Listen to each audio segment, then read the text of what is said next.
Hello, everyone. Welcome to yet another race in the Link to the Past Randomizer 2019 tournament. We are in the bracket stage for the top 64 runners, so everyone here knows what they're doing and knows how to do it well.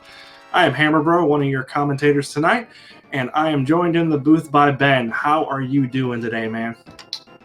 I am doing wonderful. You know, you and I have never commentated together, but the commentation team has informed us that our duo name is now the Ben Hammer. All right, that works. That actually works really well. Let's hope that this seed doesn't give us something to get bend over, if you will. Anyways, for those of you who have not been keeping up, this is the second of potential 3 races. Buane did take the first one, and as you can see, the change that AceZer made is that we are doing a standard seed. So we'll see what Uncle gives us in just a minute here. Well, never mind. I'll take a sword. Yep, it's not sword assured, except it basically is. And there we go. We got our 2 runners up on the big screen here, heading through the rain and into the escape sequence. Yep, the big find at this point is going to be bombs. So although our runners probably wouldn't prefer to do a bomb escape traditionally, with the fact that sword was sitting in the first chest, I have a feeling that both of our runners would be very pleased to get 10 bombs from Uncle. Which, nope, we got the bow, and that's actually not a bad weapon to grab. One of the big changes for V31, if you're unfamiliar with it, is that the bows are now progressive. So, everything that's, you won't have to walk around with silvers at all anymore. The first bow that you get is always the bow, regardless of which one you pick up, and the second bow you get adds silvers to it.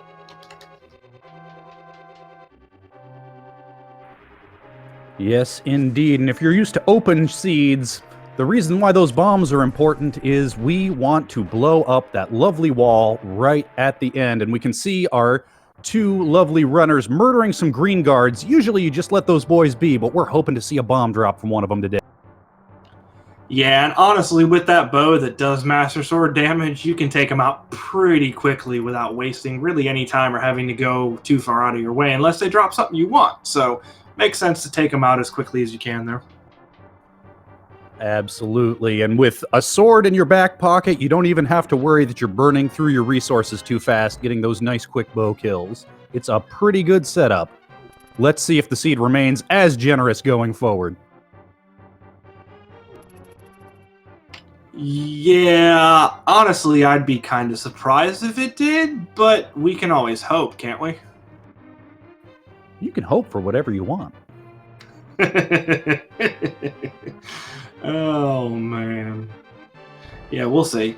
Let's just hope we don't have too much of a hide-and-seek going on here at this point. That's all I really want. Hey, that's a lamp. That's a nice early find. Our runners don't really need it outside of it being a fire source for the most part, but it's always nice to have. Yeah, the big wrinkle it throws into the mix is considering what it does to the logic. And I know it's the meme, but when you see an early lamp, especially when you have an early sword as well, you do have to question, is it going to be an Agaseed today? Yeah, you don't question it too much until you get the cape right here. Oh, thank goodness. Trying to invoke that commentator's curse, I see.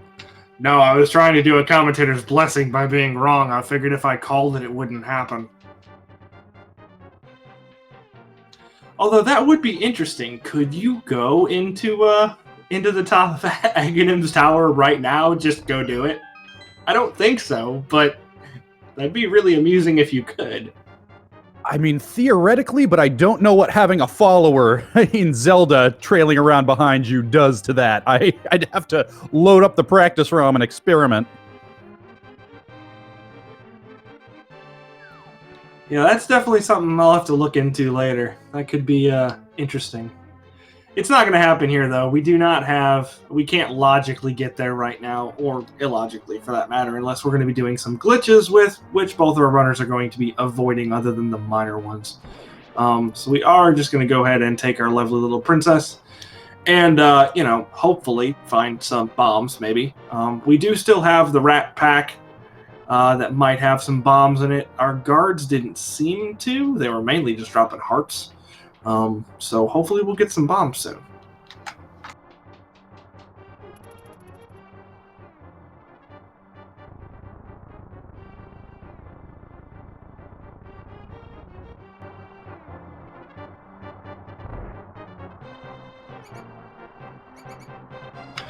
And honestly, truth be told, not getting bombs isn't the worst thing unless there's a glove back here. Because the glove would be what would allow our runners to easily check. And yeah, we're just not getting anything out of any of these enemies, as we see the key there. So outside of Buane getting lucky with a few of these rats, we are going to be skipping the back of the sewers for now. And yeah, AceZer not having any luck either.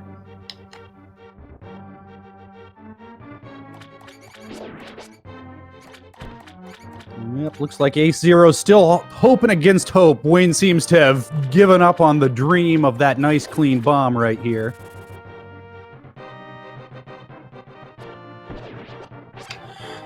Yeah, the rats usually wait to drop a bomb until this room here when you can't come back. Yep, and looking at the prize packs, it looks like a bomb was just never a possibility for either of our runners, so Buane has gained just a little bit of time by giving up on that. Yeah, 5:30 and change escape time is really, really good. Did lose a couple seconds there checking for the map, but honestly, when you're worried about bombs, where the map is isn't going to be a front and foremost thought in your mind. And speaking of the map, we have a nice early map check here from Buane. We've got a pendant in Eastern and regular old blue crystals in Hera and Desert. Yep. So naturally, because we got the bow from Uncle, Eastern is potentially not required. Go figure. Yep, the bow and the lamp, meaning that it's not only completable, but all in logic.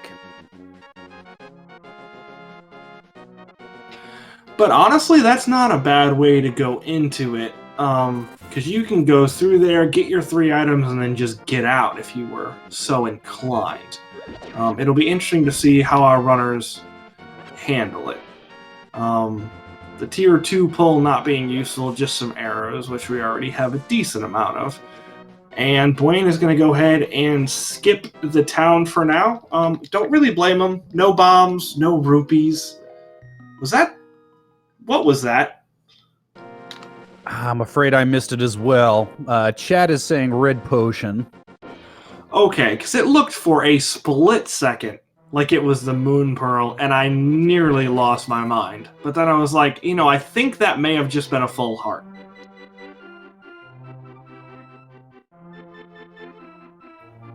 And Buane heading through the bushes south of the grove, picking up some free bombs from RNGesus, finally cooperating, giving him the 3 that he needs to clear out the town. Yep, so we are going to have some reverse routing.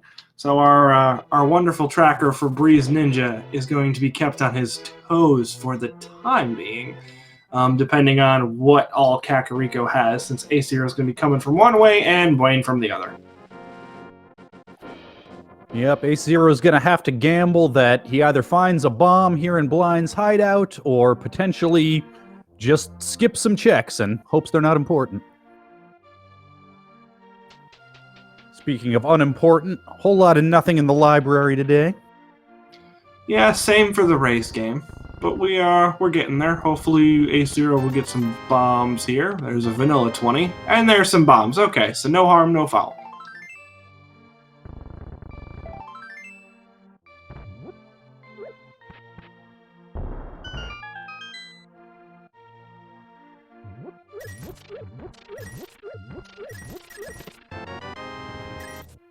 And even more bombs in the back of Blind's hideout, a blue boomerang in the chicken hut.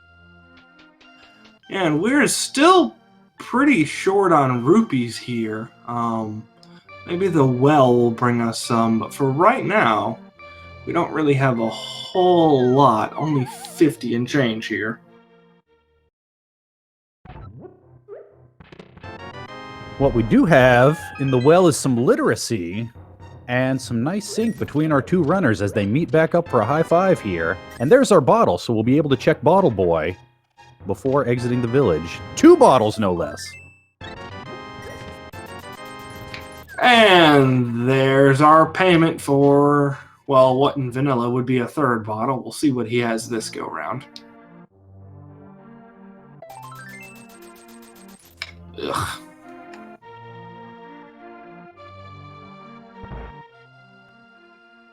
Alright, so now we're going to get to see what the other has already grabbed. Just going to be some bombs and stuff here for Buane. And not too much of note for AceZer outside of that Bloomerang. We're also going to get to see Sick Kid at some point before they leave, hopefully. And that may have something useful. Yep, and then at that point, we'll get to see where our runners go next. Eastern's full clearable, that's 6 items, counting the 3 in Sorcerer's Closet, and of course South Shore would be the standard play at this point, with 5 items in Mini Moldorm Cave, 2 in the Dam, and 1 more in Ice Rod Cave if they decide to go that way. Yeah, we could also actually get, potentially, we could get a South Shore check that is the Dam and then Agana followed by a desert check. That would be unlikely, but also possible. I've seen it happen. I don't know if either runner would be inclined to do so. Buane showing off some game knowledge there a second ago, selling his B finds to our determined merchant in exchange for some rupees. Might come in handy later if Zora comes into play. Yep, meanwhile, AceZer is going to be wasting a little bit of time here, as I'm pretty sure this was just a piece of heart. Buane went ahead and assumed it wasn't going to be anything useful, and it wasn't. So yeah, AceZer just doing a save and quit. And Buane is headed toward that South Shore route that you were saying is normal.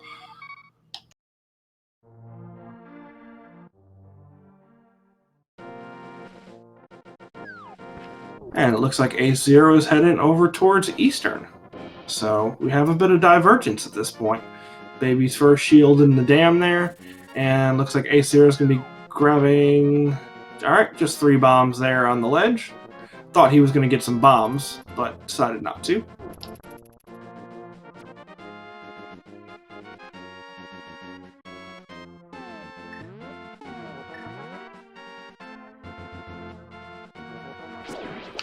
Yeah, so for those of you in chat who are unfamiliar with it, you can sell a bee in a bottle for 100 rupees, but it has to be the gold bee or star bee or whatever you prefer to call it. Cannot just be a normal one.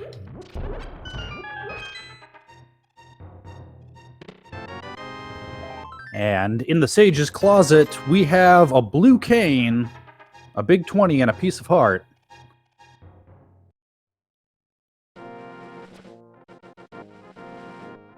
Not really much to note there. The Cane of Burn is nice and is logically required for a couple of things, but not really progression we're looking for. Meanwhile, there's our Master Sword. So for those of you who have been screaming for, or indeed cringing for, Aghanim, well, now we can logically do it if we wanted.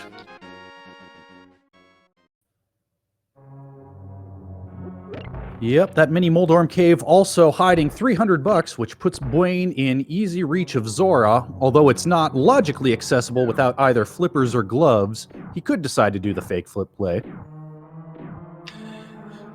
Yeah, that's fair. I think it would be slightly less likely without the Moon Pearl, because then without it he cannot check the Waterfall Cave, but might do it anyways.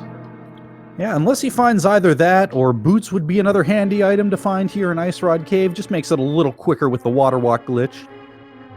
Yeah, most definitely. Boots is always a wonderful item to grab, but just 3 bombs there.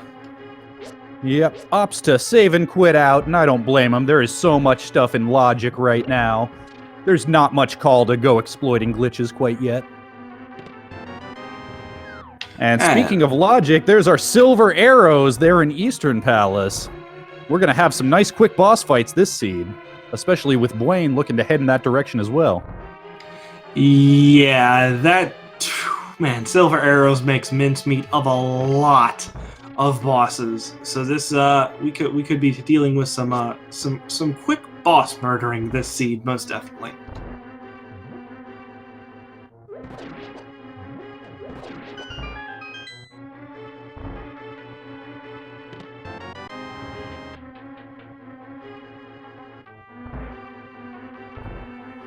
So at this point, assuming that Eastern Palace comes up dry, our runners will have a choice between heading to desert or gambling and heading into that AGA play. I'm trying to think if there are any other out-of-the-way checks they have access to right now. Not at the moment. Having the glove would unlock a couple of checks on the mountain. But right now we don't really have anything at all. We also do have the back of escape. Let's not forget that. Oh, that's a very good point. And in logic with that lamp, that's 3 checks right there. Because I believe they did find both the small key. Well, they needed the small key because it's a standard start, and they did find the map in Sanctuary. Yep, so they have everything they need there. So yeah, definitely going to be in logic for 3 items. Hello, Boots! And AceZer is calling it quits there, so not going to go after Armos Knights.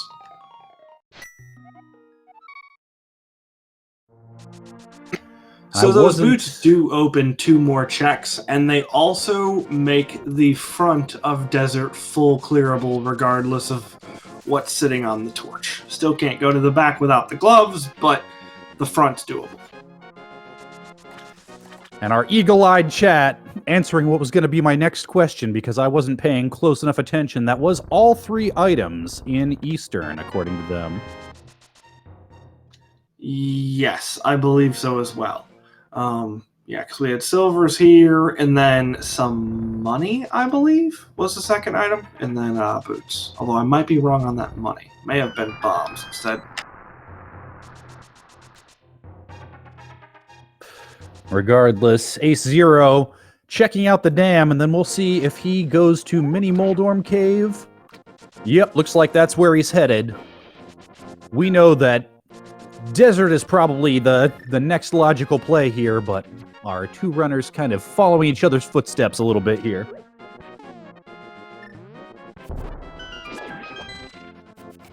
And with the stun prize, there being a heart, that might come in handy at some point.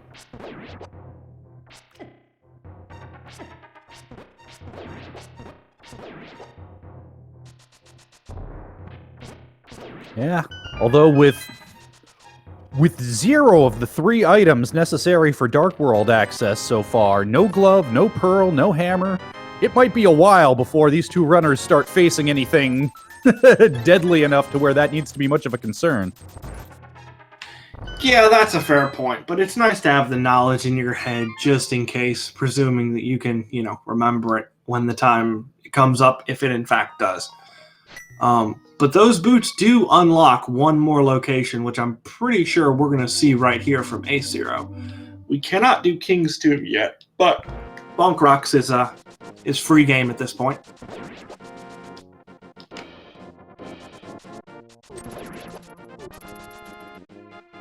I think Buane was doing some internal counting and came up with 3 items that he grabbed already, so decided to save a quit as well.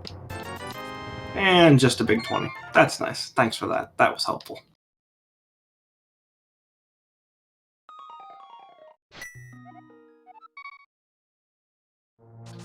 Yeah, so far, if you want to talk odds, I'm not too worried about Aghanim right now because we don't have the Moon Pearl.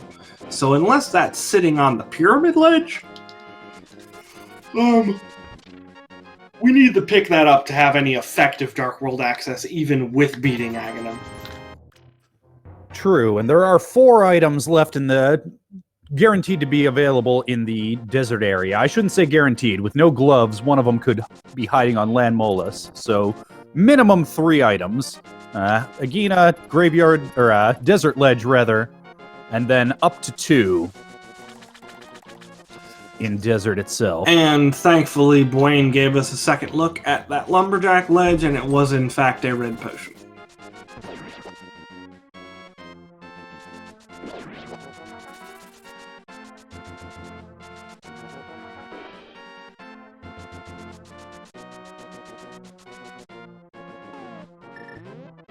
Alrighty, so we got a split here. AceZer are going to go ahead and do the desert area, and Buane's going to go ahead and check those 3 items. Yep, a glove in here could be a really nice find for Buane. Although, if desert comes up dry, there's not much else for AceZer to check.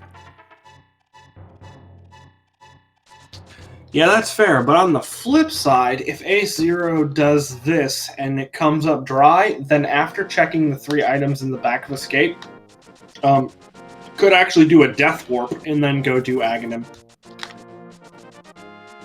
Fair enough. The only way this desert play winds up turning out too terrible for AceZer is if it winds up being something like the flute that might lead him up towards Death Mountain, something that pulls him in some other direction, maybe the flippers to go do flip checks.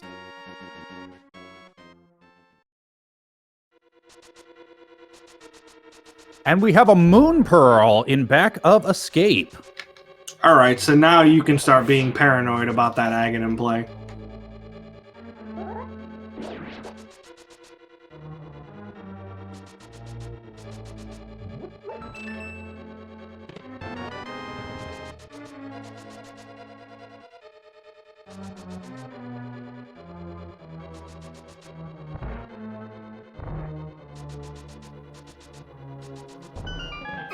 Buane hot on AceZer's heels, heading toward the desert area. AceZer gonna give us our first look at the right side of Desert Palace.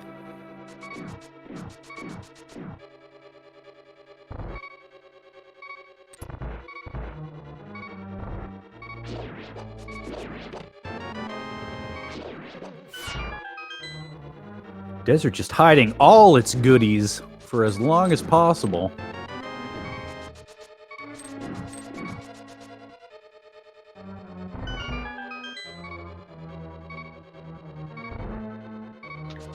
Alright, Desert. What do you have for us? Yep, we got the last 2 items in the last 2 locations, Big Chest and on the boss. And I didn't see if AceZer checked Desert Ledge before going in. AceZer did. It's 10 arrows, which we also just saw on Buane's side. And there's the cape, making Aga extra accessible. Choose your preference, runner.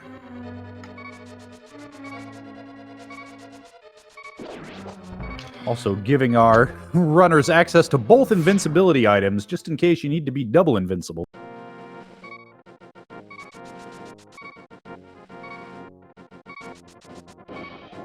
No, AceZer, you do not have the glove. You cannot do that.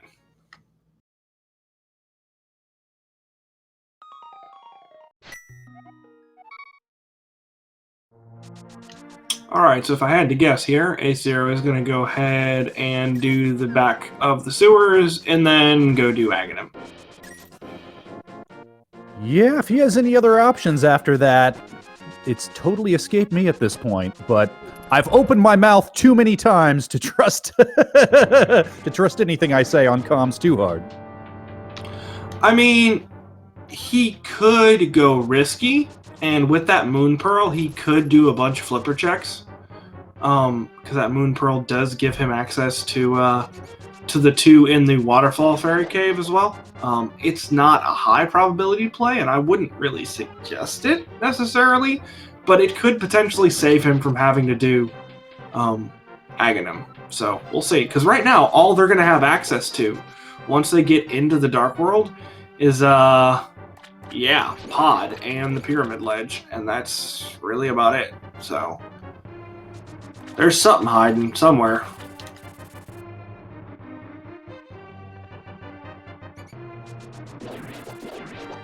Yeah, except on the very off chance that that the flippers included some gloves, which could open some stuff up. It's really looking like a hard Aga required seed here today.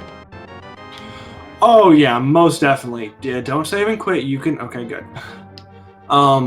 The only way it would even work, honestly, yeah, I think AceZer decided it's probably a bit quicker to. Although, depending on the bomb count, it would have been fairly quick to do that with only green mail. But yeah, like I was saying, the only way you could have that come in handy is if your progression item that you got was the flippers, and then at that point the flippers unlocked I don't know, the flute and the mirror, which let you go up the mountain, and your further progression would be there, or something. It would have to be very specific, but it's a play you could make if you decided you were going to be risky about it. Yeah, hard to justify right here where you'd have to go out of your way to get back there. It's definitely something that you see when the moon pearls very early in the seed. Yeah, most definitely. And it's something that Buane would have been more likely to do than AceZer, since AceZer did do the last check right there beforehand. Although he did not choose to Death Warp, was still kind of sitting there in the castle, so... And it turns out here's where all the bombs in Hyrule Castle were hiding, on the elite guards upstairs. Yeah, go figure. In all the places you needed them, they weren't there. They were hiding somewhere else.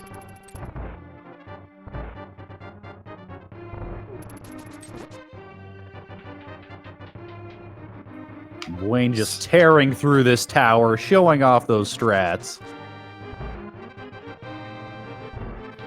Yeah, wonderful blue boomerangs right there. It one of the several reasons that the boomerang is the best one. If you're looking into it to get into an argument on that particular issue, you've chosen the wrong co-commentator. I'm there with you. I mean, I'm pretty sure that it's just assumed to be the case now. I didn't know there was anyone who still believed that the red boomerang was superior. I mean, there are those who will tell you that now that the Ancilla glitch and splash deletion is a thing, red is what you want to see, but that's such a narrow edge case. I'd still rather see blue any day. Ace, be careful. Ace, you have pots. Use the pots, Ace. You have silvers, Ace. Don't die.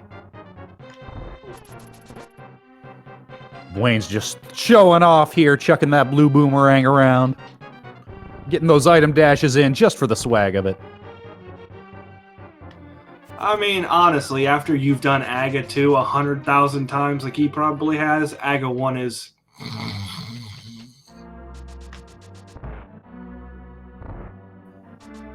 Yep, Aga 1 being one of the more RNG-dependent boss fights in the game. Not much challenge to it, it's just flipping that 50-50 coin. Is he gonna give me the blue balls, or is he gonna give me what I need? So far being fairly friendly. Did get one there, and now that I've opened my mouth, Buane, I'm sorry, you're probably gonna get another one. Yep.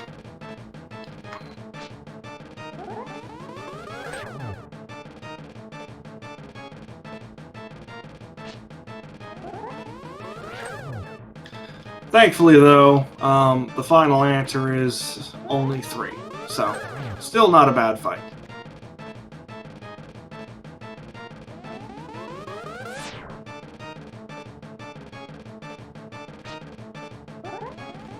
Just 10 arrows on the pyramid ledge, so it looks like we're heading to Pod, which will be a crystal. Yep, our 2 pendants are Skull Woods being the green one, and Turtle Rock being the red one. And I did not see what our 5-6 crystals were. I can't say I did either, but I'm sure our eagle-eyed tracker will be on that lickety-split. I want to say that one of them was Meyer, maybe? Although, honestly, I could not tell you for certain, as AceZer does the Aga spin. Chat is saying Meyer and Ice Palace. Oh, I'd be inclined to trust Chat's eyes over my own at this point. Cool, so Vanilla 5-6, got it. Yep. Oh, yep. And there's the confirmation. All right, so potentially Fire Rod in Ganon's tower?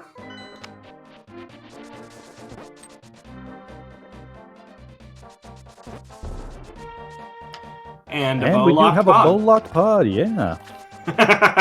We both called that one about the same time.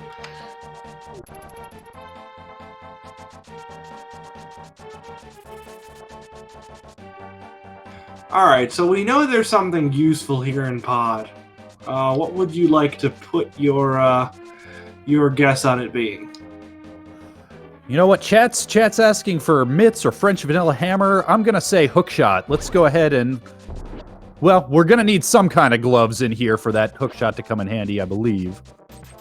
I mean, we could get Flipper's hookshot. That is also a possibility. Oh, yeah. Let's get Flipper's hookshot. Let's get crazy.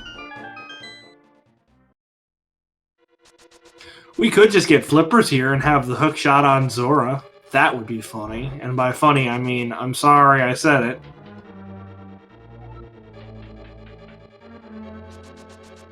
And that bomb just 1 pixel too far to the right as Buane sets up a death warp here, because without the hammer, well, it's the quickest way to get back to the start of the dungeon.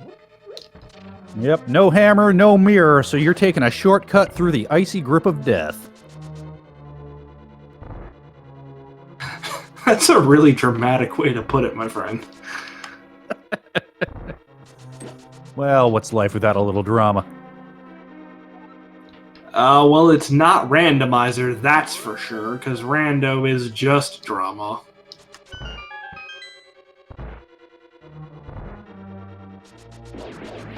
Now, I'm fairly certain that this...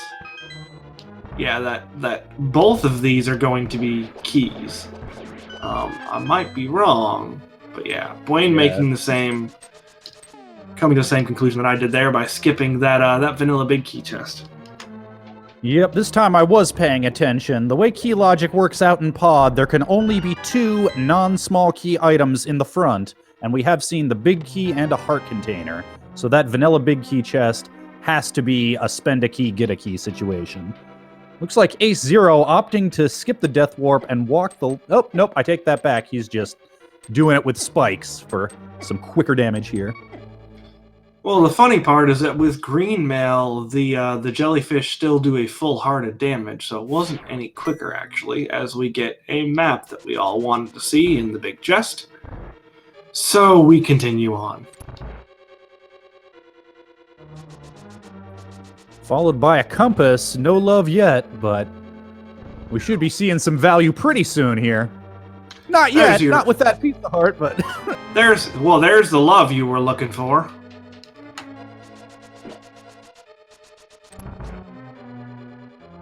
And plus, we got love in the first chest. So, I mean, that's about all the love you're going to get from Pod if it has its choice. And there's some more love. Lots of love, no progress so far. And we're down to 3 chests left. There's the glove.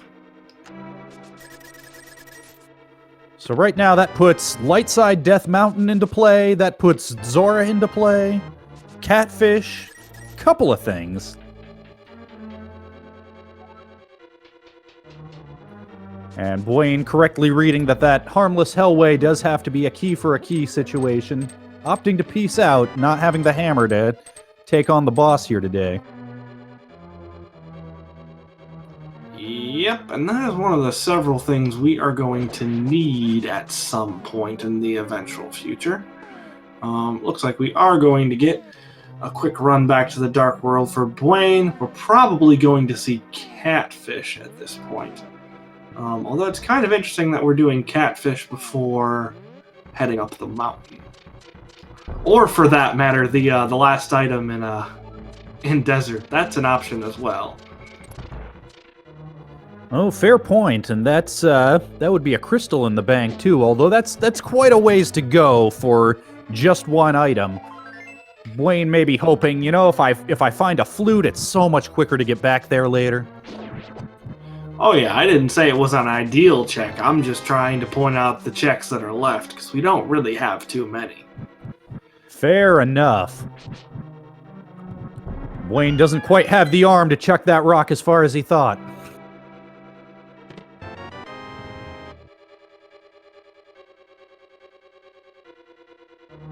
And is that a vanilla Quake medallion? Yes, I believe so. AceZero, I think, was thinking about a death warp there, but decided against it. And I believe we're going to have AceZero headed towards the mountain. So, not checking Catfish, not going to make a big difference as of right now. That Quake Medallion could very much come into play if it's what we need for Mire, or if we need to get into Turtle Rock for some terrible, terrible rando reason. But outside of that, not missing anything by not having it right now. Yep, and that's a check that with the right items later on could be a lot quicker if you can get mirror and route it in with some of the flipper checks. So might wind up paying off for him, even if that does wind up being required. Yeah, that's a fair point.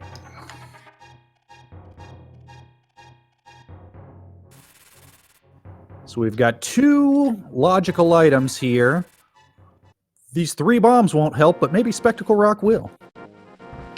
Yeah, we'll get information on one more item as well, and then I wouldn't be surprised to see a water walk / fake flipper check. And then, yeah, and then we have that one item in the back of desert. Oh, hello, Mitz! Alright, so now we've got our good Dark World access. We've got Thieves Town. We've got most of the Dark Overworld. I wouldn't call that good Dark World access. I mean, if we had the hammer, that'd be good Dark World access. Yeah, well, that'd be full Dark World access, but it's better than just Eastside Dark World with no way to get to the West where all the goodies are.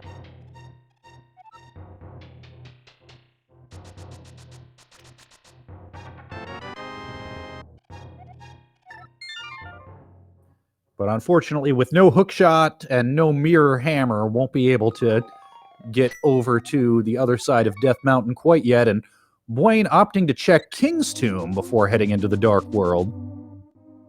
Yeah, honestly, that's a really, really good check. This being something could... Whoo, hello, Kane!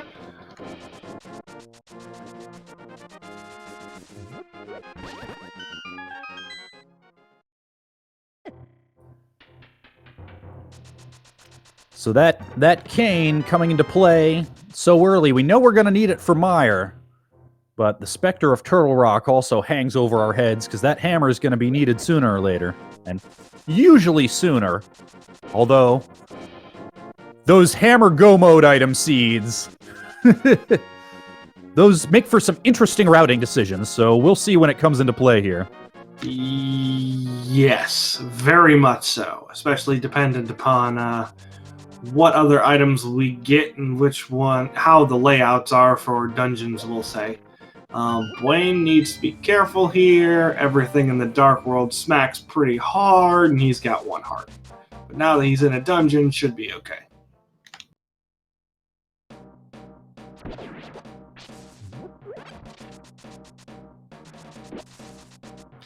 And this is actually another one of those V31 changes. This room used to be guaranteed to be a small key, and it is no longer the case. Now, it was a small key in that regard, but it's not automatically guaranteed that it will be. So you do have to check that if you're looking for items. Yep, and Buane, knowing he has to get back to this entrance anyway, takes the Death Warp and the free refill, grabbing only a map, and we get another nice bit of sync heading into the final accessible item in the front side of Skull, which is only the compass.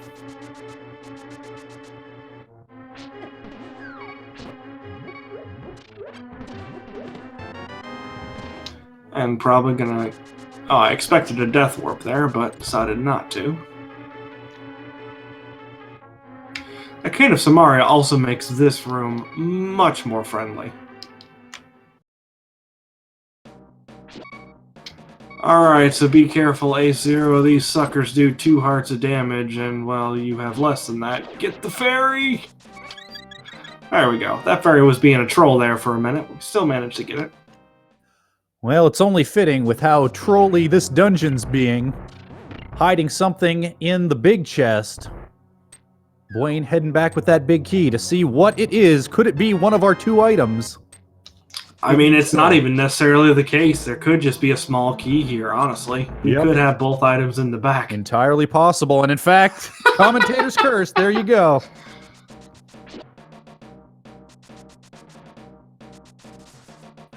So at this point, spending so much time dipping a pendant Skull Woods, a runner has to wonder, could the other party have skipped this? Did I just lose some time? We know not the case. They made the same decision making here. I mean, honestly, I'm sure there's part of them that's thinking that, but then at the same time, when you have Dark World access that's not fully friendly like this, you tend to check everything you can just because getting back is just not fun. So in this case, I don't think either of our runners are agonizing too much over it, especially with the fact that, this seed's been terrible from the get-go. Yeah, you're not wrong. It wouldn't be an especially likely gamble for either runner to make. At this point, the only thing I would be overly worried about is there potentially being a hammer in one of those fake flipper locations, which would have then given my opponent much more significant Dark World access at this given point in time.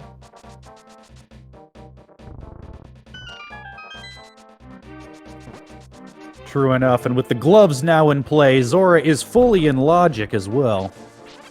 So it's entirely possible that might be hiding some kind of progression.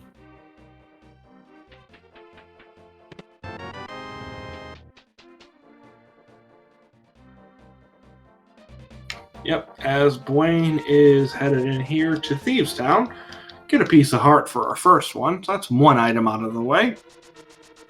Our main hope here is that we're going to either find out that the map, the compass, or the small key sitting in that big chest, or alternatively, we could also find the hammer here. That would be nice as well. But mainly, we just want to make sure that we're not orphaning an item.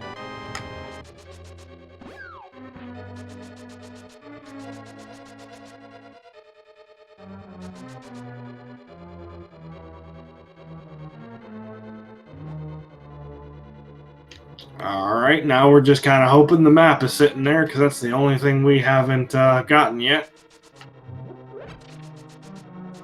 Up, and Buane taking an unfortunate death. That's really easy to do here, where those horses have their movement patterns random and are often covered by geometry. Buane opting to check the first four and then peace out for the moment. I can't fully blame him at this point, because we only did see one item over there, which means out of the 4 checks we have left, there is one of them that we're hoping is in that big chest. So the odds aren't really in Buane's favor for not leaving an item there. So we'll see how this works out.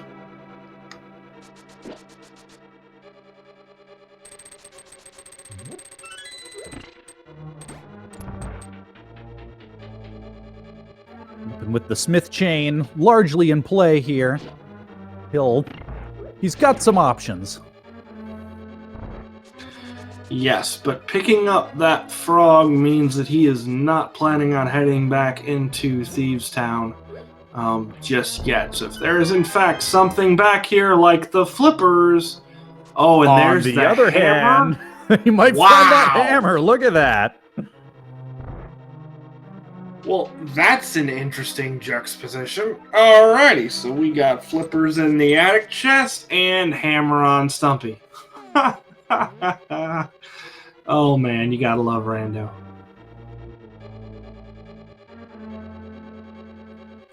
Yep, that could be a heck of a find if we do wind up having an important item in that hammer-locked chest in Thieves Town.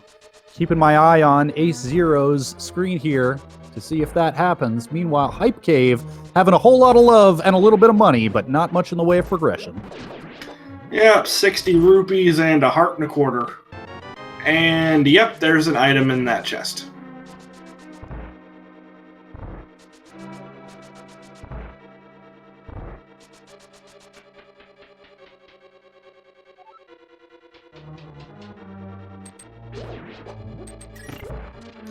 Alrighty, and with that hammer, Buane will be able to fully complete this Smith chain by being able to do the hammer pegs.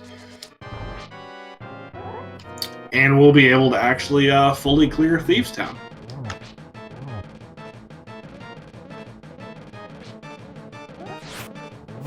AceZero swagging his way through the scripted blind fight with 0 problems. Yep. And right as you said that, why did you say that?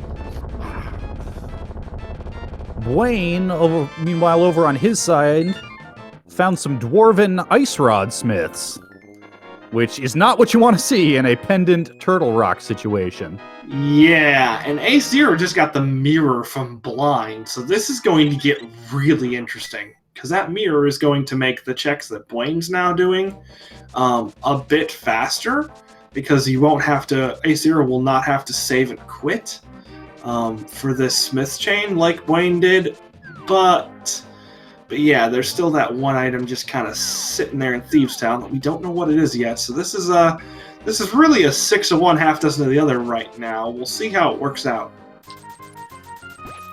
Yep, that mirror also makes Cave 45 nice and easy to pick up right along the way doing those South Dark World checks. If something important's there, boy, this this seed seems dedicated to forcing hard choices and rewarding both of them more or less equally.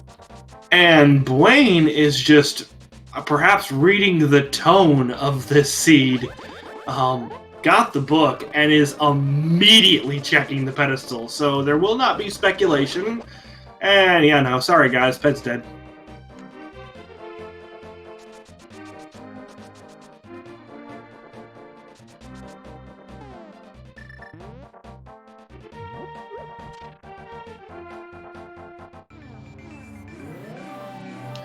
Alright, so AceZer is going to have 2 fully orphaned checks here between hammer pegs and that one yet undiscovered item in Thieves Town.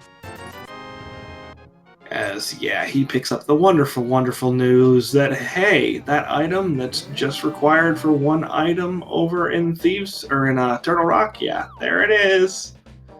Ugh.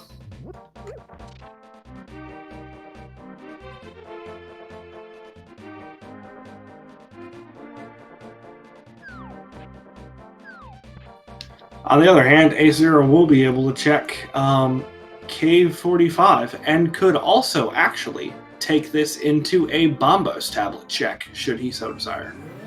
So there's a couple of advantages on either side here. We will get to see shortly on Buane's side what that item that we don't know about is. Yep, AceZer deciding that maybe that 20 rupees worth the time, as we still don't have Zora money.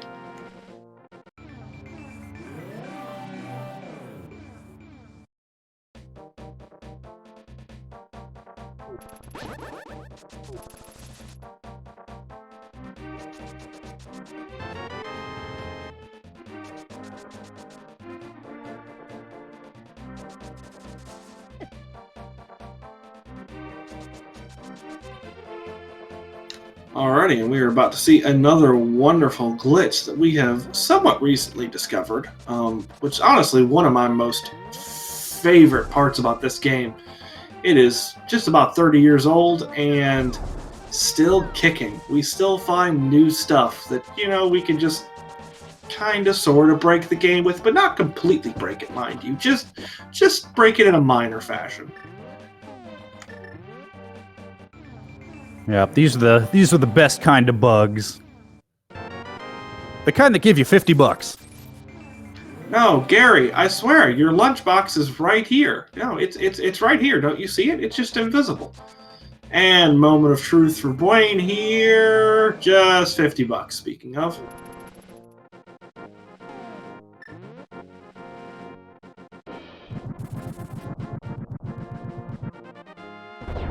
And just a little bit of love on that desert tablet today.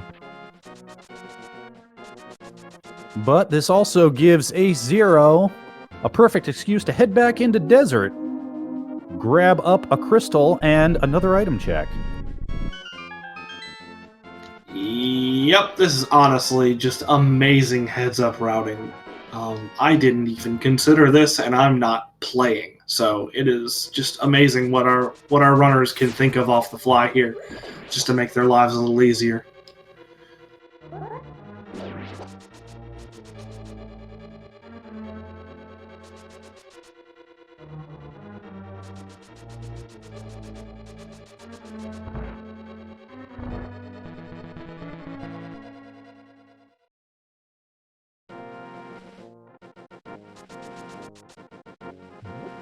All right, Buane taking down Blind and picking up his own mirror. Let's see where he heads from here. Well, I imagine that we're going to get a hammer pegs check, which we don't know what that is. And then we'll probably get a purple chest into, well, K45 into purple chest. I would imagine at this point. Yeah, that would seem to be the way to go here.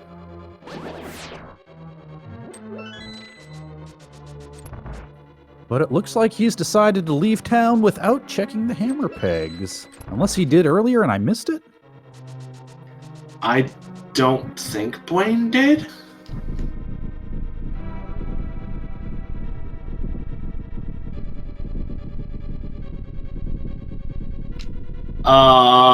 Yeah, chat agrees with us. So, Buane, what are you doing? So this may be a situation where Buane just kind of thought that that he did this already, as AceZer just completely and totally demolishes Landmo. Silver arrows are so OP. Yeah, it's this late in the day, walking into Landmo without those fight-breaking items like silvers or fire rod, doing it the vanilla way just feels bad anymore. Yeah. Meanwhile, you can also walk into Landmo with like the Cane of Samaria and 10 bombs. So Rando gives and Rando takes away. It's true. It could always be worse. Alright, I believe we're going to get a hype cave check here from AceZer. Gonna grab their 60 rupees and heart and a quarter.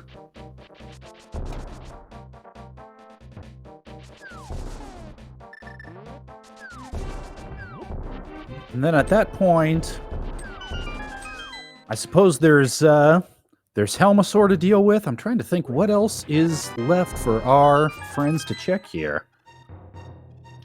Well, you've got the entire front of Swamp. Yeah, that's true. That's true. You've also got Ice Palace, which, I mean, the hook shot could be required for, but I'm willing to bet that both of our runners know those bomb jumps, so. Yep, and then I guess there's also the flipper checks, which are some nice friendly routing with the mirror and the flippers in tow.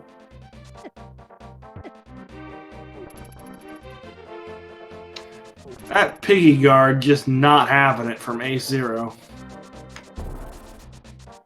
And AceZer says, what the heck, I'm going to have to come back in here sooner or later. Might as well knock it out now. Yeah, pretty much. AceZer's in the area, and with the boots, you're not going to be able to get here any faster than you can right now. So we'll see what's over here. I do believe there's an item on Helmasaur. I might be mistaken about that, because there's a reason that I sit here and commentate as opposed to playing. I'm bad at counting past 2. Well, for what it's worth, I'm fairly sure you're right. Meanwhile, chat also pointing out that East Death Mountain is in play right now, as is Tower of Hera, which is another crystal dungeon. And did my eyes deceive me, or did Ace just mirror before opening that chest? You are correct. Your eyes did not, in fact, deceive you. That was a premature mirror. I was trying to make a pun out of that, but it wouldn't work. Premature? Yeah, that's not going to work. Sorry, I'll just leave that one alone. We'll workshop that one off stream and come back with it next time. Yeah, that one might need a little more help than I can provide, unfortunately. That's a mashup of 2 words. It just doesn't really work.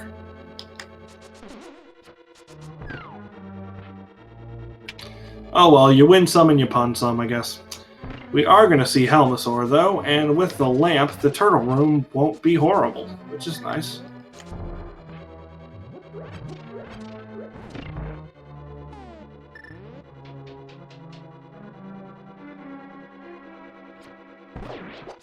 And it looks like Buane is going to do the exact same thing. Just go ahead and get rid of our Helmasaur buddy. This location, out of all the locations in Hyrule, like, the one by Eastern is the most terrifying between the before Aghanim and after Aghanim, and I never quite figured it out, because in the vanilla game, you're not coming back for anything. There's nothing else here.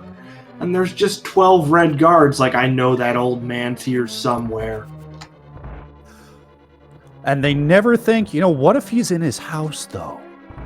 This building, right? Could he maybe? Nah, we'll just patrol around it. AceZero making short work of those turtles, making it look easy. Yeah, that's not a room that's easy, guys. Don't let AceZero lie to you. I mean, here's the thing. It is scripted, so once you learn it, theoretically you should be able to do it every time.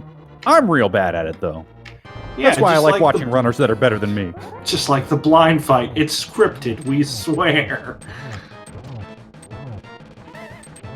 Doesn't prevent you from dying if something goes south. Which, amusingly enough, is exactly what blind does if you get off script. As Helmasaur takes a silver arrow to the forehead, and yeah, that's all that Helmasaur wrote.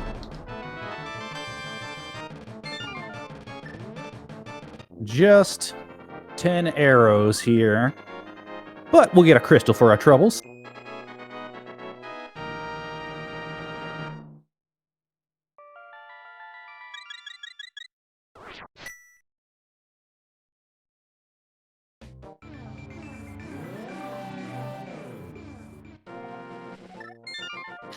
Alrighty, in about 57 minutes here, I see some of chat talking about a potential lead.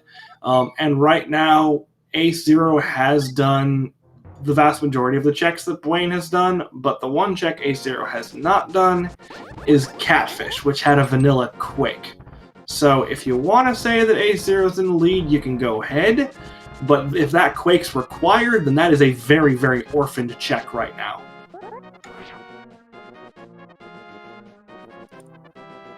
Yep, and we've still got...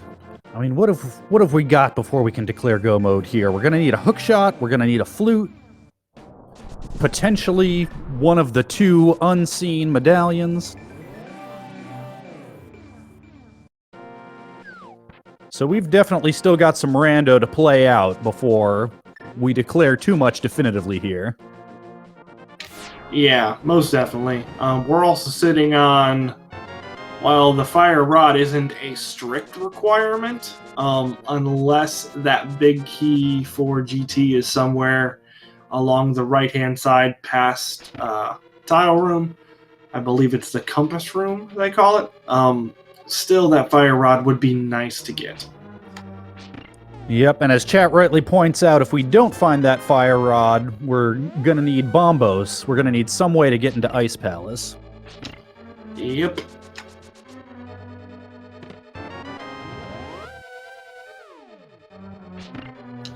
Alright, so far Hera is playing friendly. Have not seen that small key yet. Let's hope that just continues on the way it is.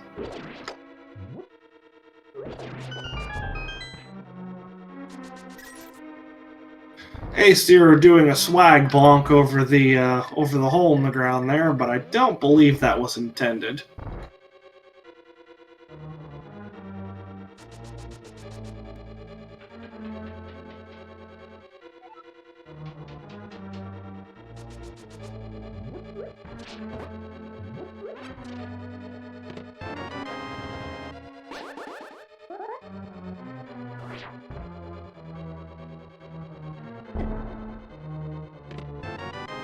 And what were you saying about that Hera small key?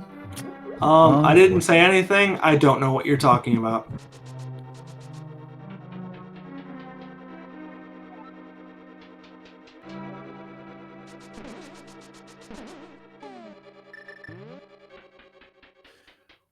Well, if I'm counting my items right, we've got one more item and a map, so still only a 50-50 shot that Hera basement winds up holding anything. Yep, unfortunately, only about a 50-50 shot that Moldorm is not going to be a jerk.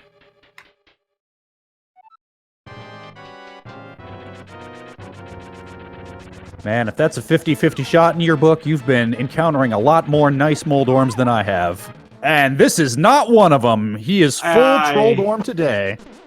I think AceZer agrees with you.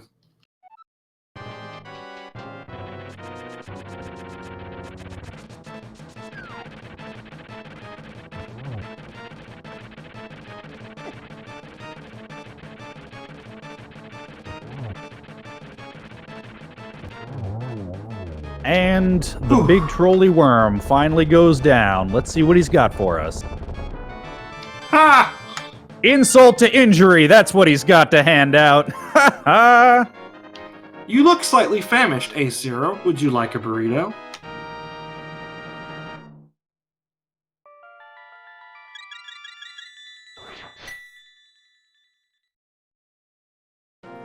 And he's not being much nicer to Buane. Guys, you have the Master Sword. Use Master Sword spins. Save yourselves.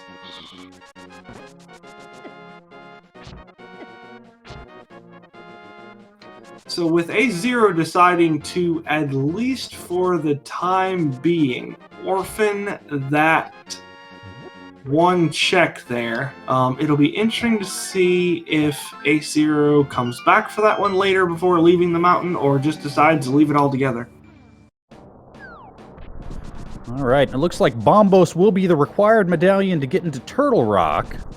So, no hard decisions quite yet. Of course, AceZer wouldn't be able to go in there even if he wanted to, were it otherwise. Yep, still have not seen Catfish from AceZer's side, so we're still missing that Quake medallion for the time being. And honestly, it's that could be a really interesting thing if it were Quake over in Turtle Rock. That could lead to a very interesting set of divergences for our runners, potentially. We're only going to get one check in here, as we do not have the hook shot. Unless AceZer feels like hovering. I honestly do not keep up with who can and cannot hover at this point. And yep. Alrighty, here we go.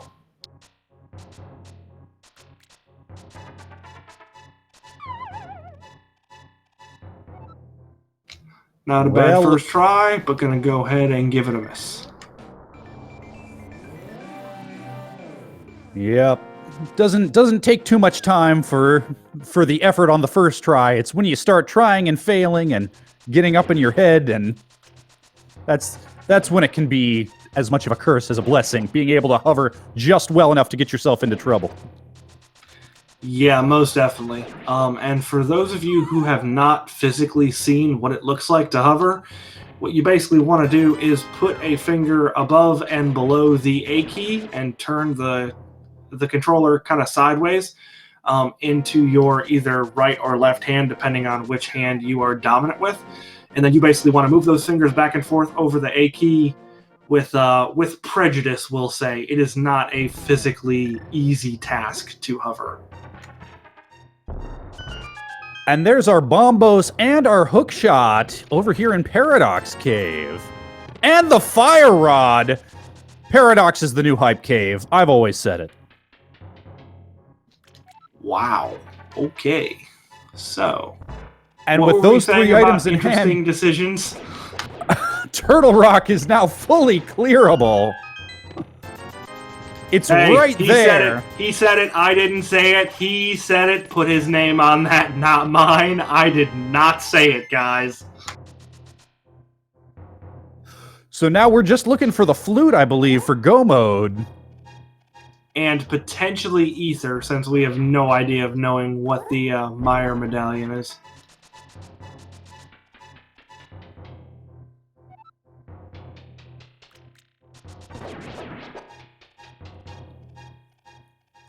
So right now we've got 6 items hiding in Skull, 3 in Ice. Yep, we also have one more item hiding in Hera, since I don't think Buane did his coffee break either. He did not.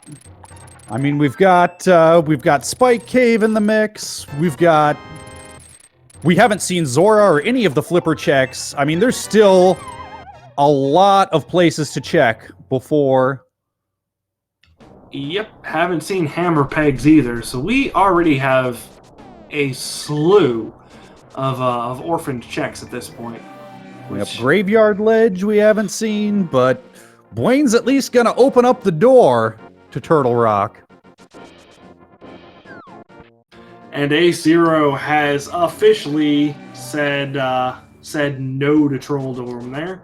We are not going to be seeing that last item in Hera on his side, not for a very long time, if at all.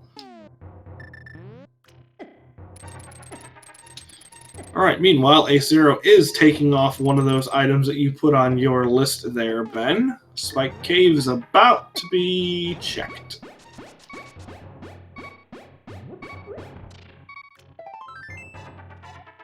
Oh, that was helpful.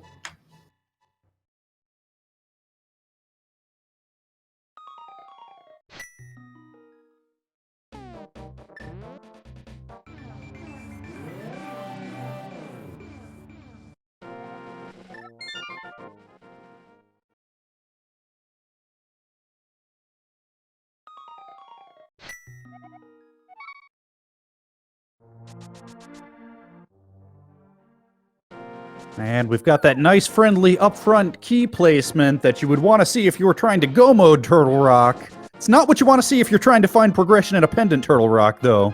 Buane's gonna have to go deeper before he finds much here. Yeah, this is a really interesting play.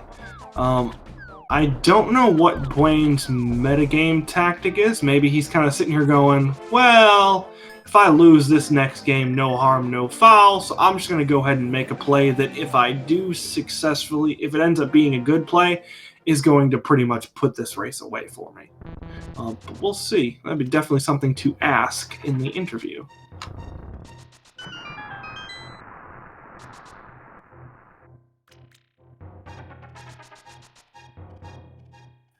Yep, meanwhile, Ace is headed straight for the greatest concentration of checks along the way to a crystal, which is the 6 items here in Swamp Palace.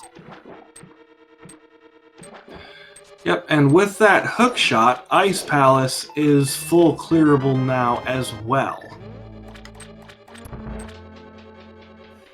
Yep, with only 3 checks in it and so much time to be saved if it winds up being possible to go mode it, heading to Swamp first is definitely the more typical play in this situation. Oh yeah, most definitely. I would never suggest doing Ice Palace before Swamp in any regard where you're looking for something. Just because Go Mode Ice is so fast. But it is something that AceZer was probably going to follow up Swamp Palace with, if I had to guess.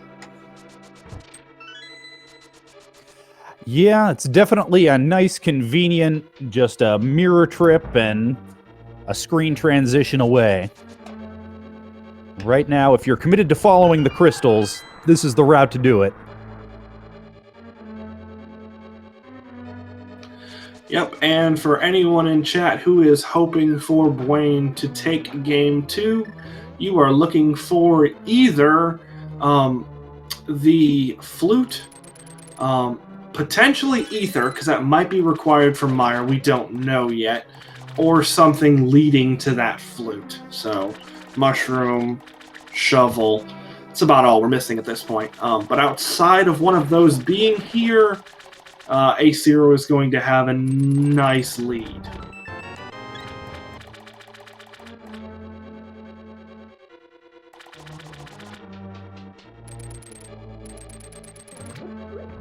We are getting the left side swamp skip for the moment. We'll see if AceZer decides to hop back in, depending on what else is back here.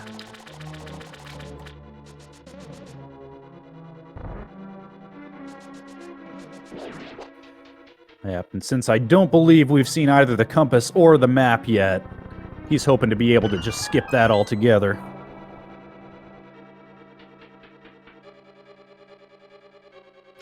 Yeah, it is an absolute wonderful thing when you end up kind of doing a mental check in the back of your head, and yeah, that doesn't happen.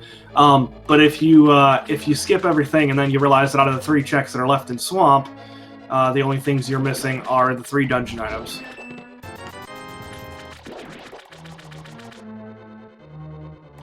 Yeah, but unfortunately, he did find both the big key and the compass there, so there's at least one item hiding in the back. Let's face off against this jellyfish man and see if we can make it 2.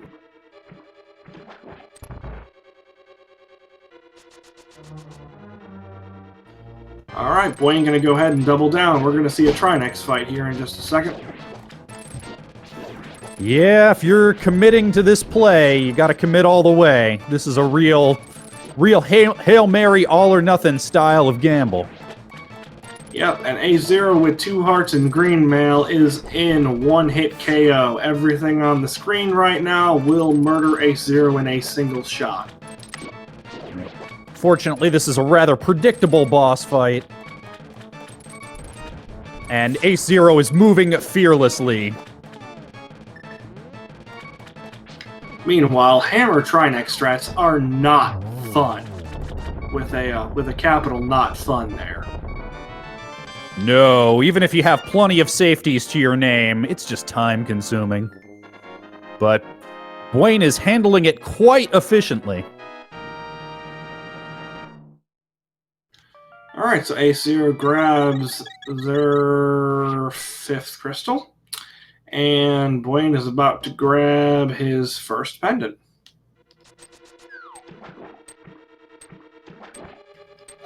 It is Skull Woods that's the green pendant, yeah, so we're not even going to get a Sahasrara. It wouldn't surprise me if I just... Nope, didn't decide to mirror. Well, yeah, because you didn't want to save and quit there, potentially, so yeah, that makes sense. But Buane could have... only $300 on Trinex. Yep, no so this one hurts. Joy in Turtle. This one hurts. Speaking of $300...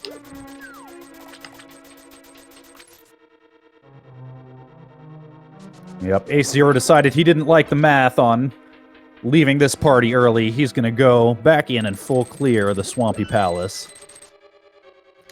I mean, honestly, I'm not surprised with as many items as he has intentionally orphaned at this point. I really wouldn't be a fan of orphaning any more if I could help it.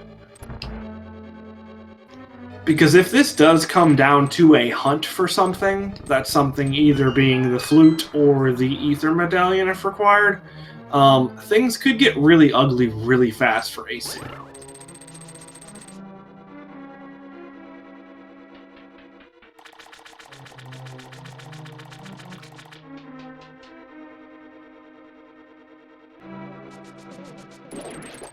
Alright, so Buane did end up skipping that Hera check as well.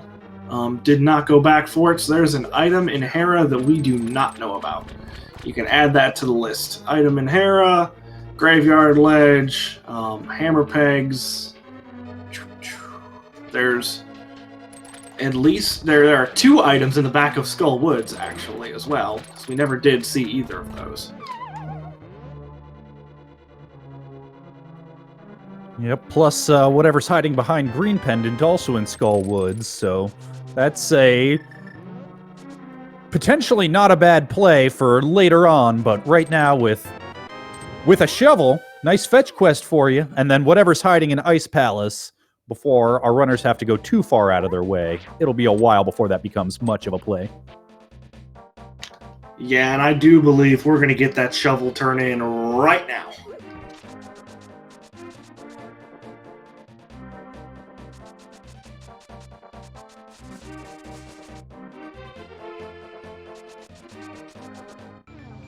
Alright, so we had a quick high 5 on our runner's end. One heading out of Swamp as the other one heads in. And just a heart there.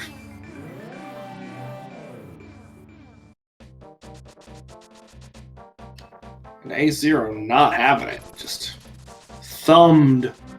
Just threw a thumb at that full heart. Just not having it at all. Usually runners will pick that up.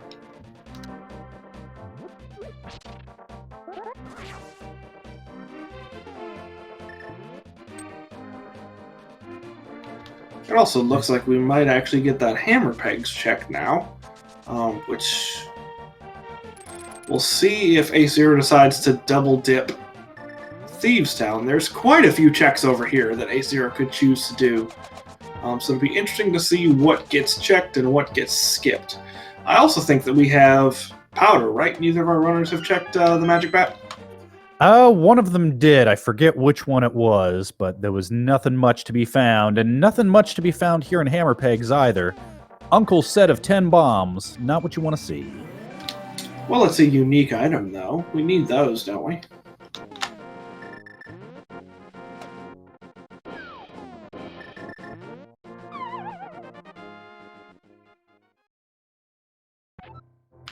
Alrighty, so we are going to get a second look at what our lovely Butler Alfred has for us.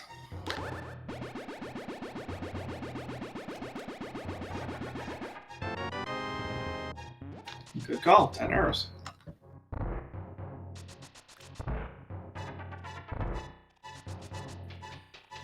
Buane heading into the back of Swamp. It'll be interesting after that dry Turtle Rock play if he's feeling like he might have to catch up on some time. Might make the gamble to skip left side, which we know would not hurt him. Yep, speaking of skipping, AceZero dashing right by Thieves Town, so gonna leave that chest for now. Yep, appears to be giving Skullwoods a pass too. But he might just be checking that bumper ledge beforehand. Ugh, pardon me, had a sneeze there. That's alright, you managed to avoid it. Congrats on that. Avoiding sneezes, not fun. And you were correct there with your second supposition. We are going to be getting a back of Skullwoods check. Just going to go ahead and get the bumper ledge out of the way first. I also believe that AceZero has not checked the head, so this will be another lovely time to do that.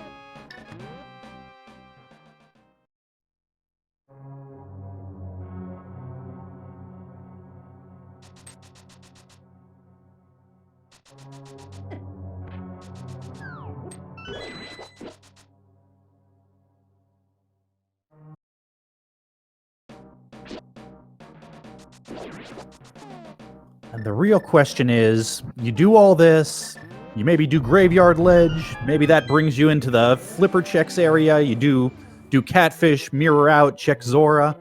If you find your progression in Zora, your flute there, that's been available for so long. But the seed never really felt like it was pulling you there. How do you feel about that at that point? I feel like at this point, both of our runners are feeling, terrible.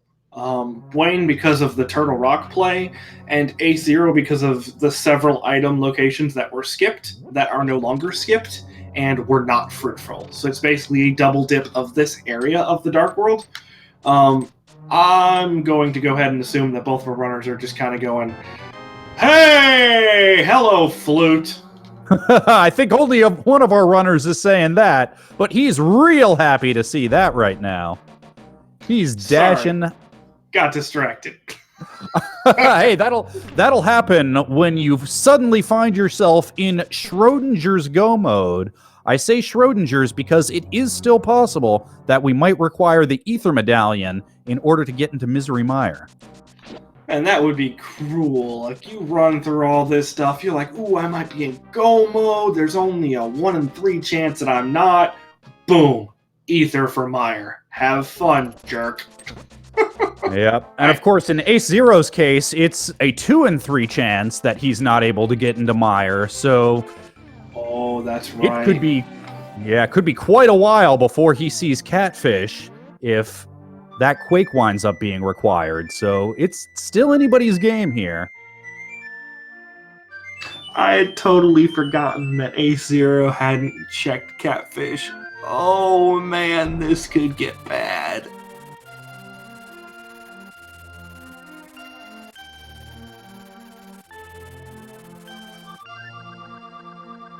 Well, something tells me we're about to find out. Yep, Ace knows where he's going. He's only got one of 3 medallions. He wants to know whether he's in go mode or not.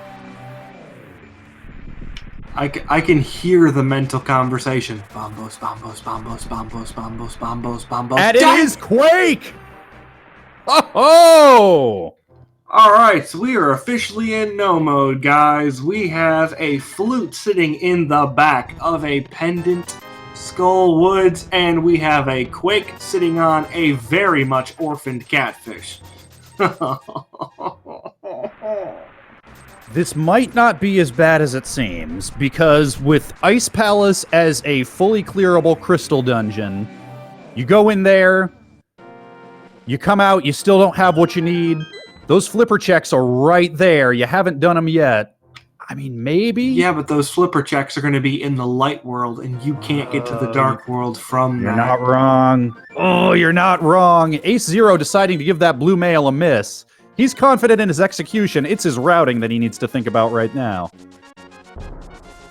Welcome to Rando. We are going to see a water walk here, looks like. I'm not sure if it specifically say... Oh, we haven't seen... You know what? I completely forgot that he hadn't checked AceZer Cave.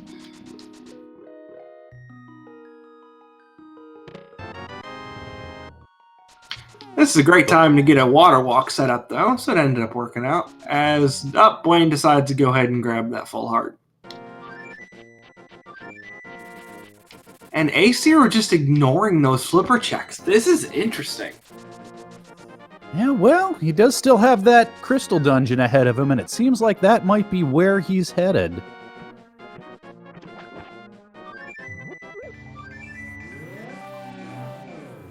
Alright, I heard that flute go off, and I was like, Ace, what are you doing? But never mind. Yep, and it looks like Buane might be having the same thought. Oh, maybe not. He's heading towards Hobo. We know he won't find anything strictly necessary there. Might find something helpful like a tempered sword. That would be about the only real difference maker other than the progression. Yeah, we could have a tempered sword. We could have the other mail upgrade, but that's really about it.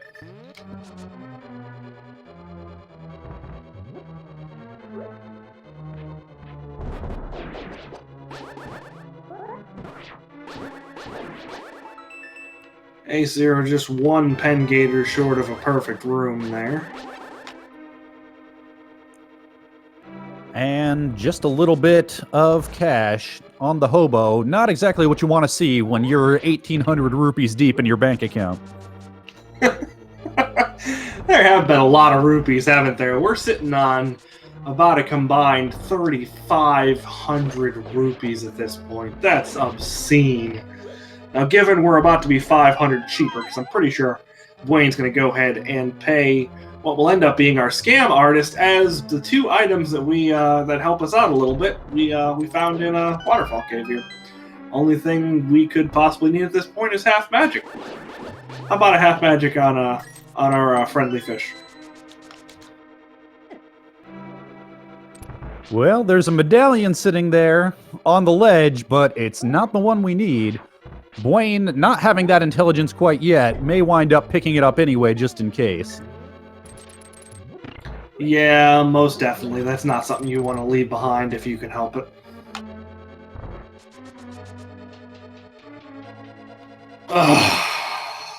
Well, that was fun.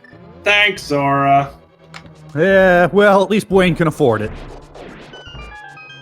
Yeah, could afford it 2 more times after that, too. And still have enough left to pay for Belugu if he wanted. Yeah, 2 of them, in fact. It's a lot of money. I need to learn that spin trick that Ace just showed off. It looks so swag. It's beautiful. It does.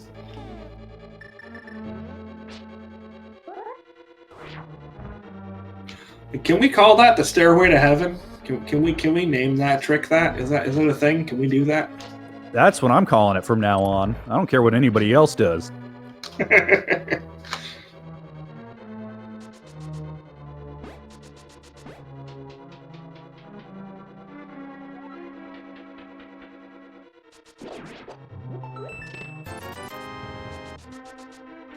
Yeah, so for those of you who have perhaps just joined us in chat or have been focusing on something else for the last couple minutes here, we are in no mode. AceZer needs Quake from a very orphaned catfish, and Buane needs the flute, which is sitting in the back of of Green Pendant Skull Woods. I'm sorry.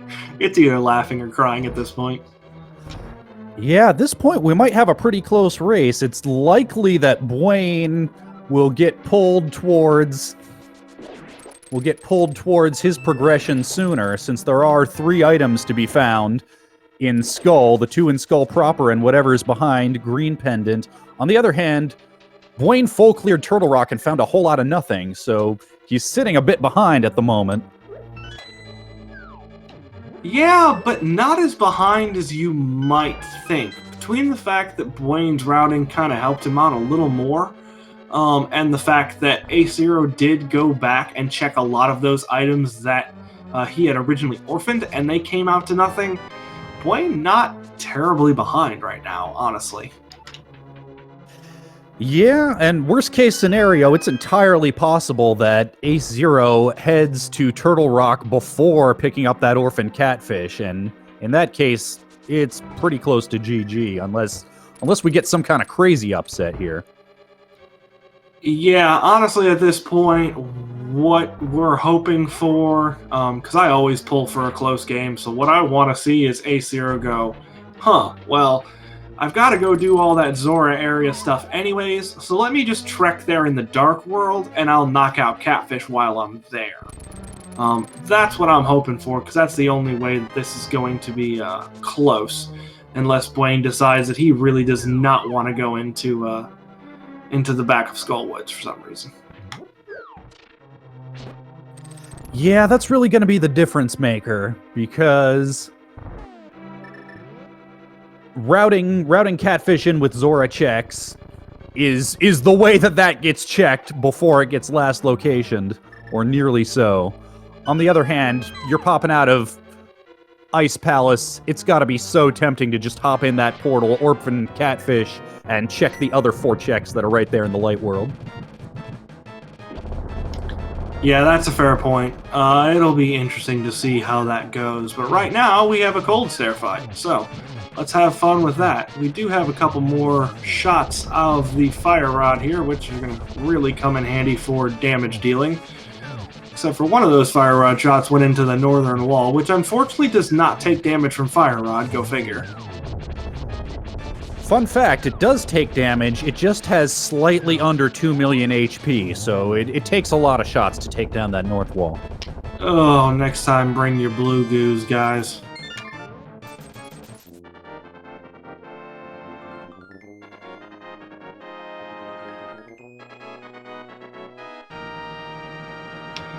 Alright, so I think someone in chat just called this funny, and I'm pretty sure they're being sarcastic, because I am generally not perceived as funny.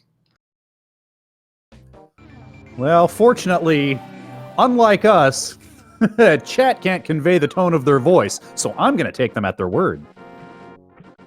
Alright, we'll see how that one works out for you. It does look like AceZer is going to go ahead and do these flippers checks, which is really, really unfortunate, because that is going to super orphan Catfish.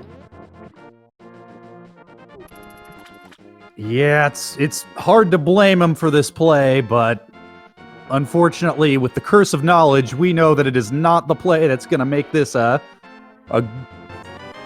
profitable venture for our boy AceZer. Yeah, unfortunately, Catfish is going to be orphaned so hard we might as well start calling him Batman. Well, he pulls out the flute, but no, it looks like he's just fluting out to the water portal. Meanwhile, Buane gonna have a slightly easier time here with the Tempered Sword in hand.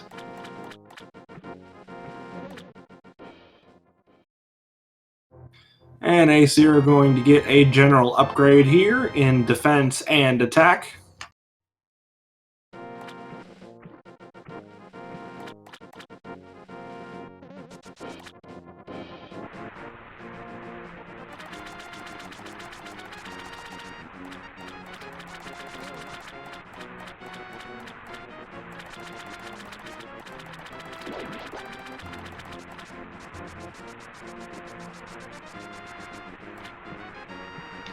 So AceZer does know that that Ether Medallion is completely and totally useless. There's a decent chance that he will not be picking that up.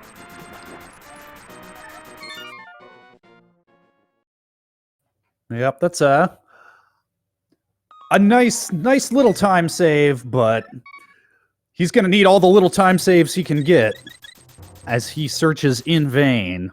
Oh boy, I have a feeling this is not going to be a check that's fun. Yeah. Oh, AceZer. Once again, I mean, all he's doing is heading towards where the item density is. There's 6 checks in Turtle, plus Mimic Cave, plus he has full access to Hookshot Cave now. By any stretch of the imagination, this is the mathematically correct play. Unfortunately. Oh, yeah.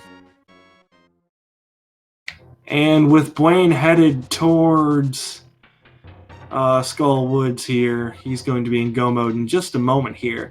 I do have a question though. Didn't AceZer leave an item in Skull Woods? I believe he did. AceZer got the flute and then just ran for the hill. So there's technically 2 items still sitting in Skull Woods from AceZer's knowledge point of view.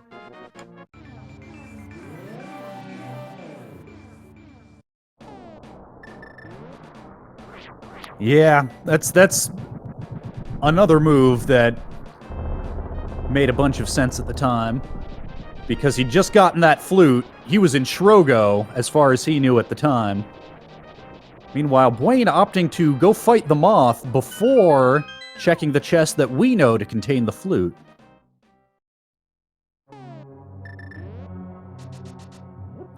Yep, but with the way he is currently decked out, this fight shouldn't be too terrible unless Moth decides to be very, very ornery with those northern spikes. Well, looks like he decided to be friendly today, and Buane made the most of it, tearing through that Moth like nobody's business. Yeah, that's programming 101 there, because, yeah, Buane just demolished that bug. I get it. Yeah, but you probably wish you didn't. That's usually the case with most of my jokes. And he is going back in, so he has kept an accurate item count. Just going to be getting that flute in just a second now.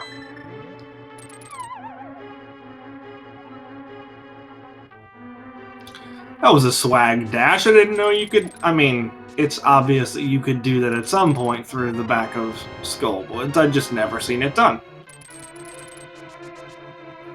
And Buane entering go mode at 1 hour, 32 minutes and change. Gonna go turn in that flute, head over to Misery Mire, and it won't be too long before we see the inside of GT.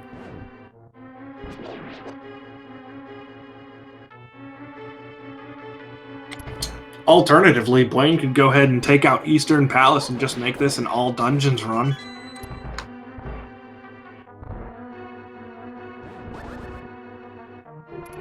I mean, if he wanted to assert full dominance over this seed, that's up to him. Personally, I'd have a little more respect for my opponent than that, but I'm not going to lay blame. Yeah, I definitely wouldn't suggest doing it. It's just kind of a situation where, you know, you've done everything else. It's been one of those seeds, man.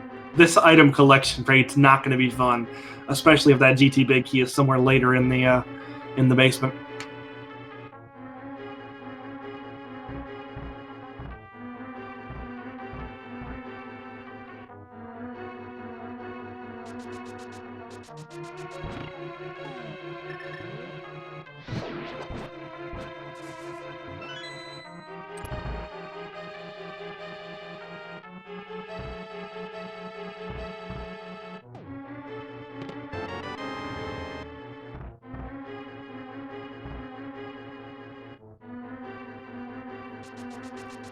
And as we watch Buane head in and take on his Meyer 2 room, let's just take a moment to thank both of our runners for putting on such a wonderful show for us today.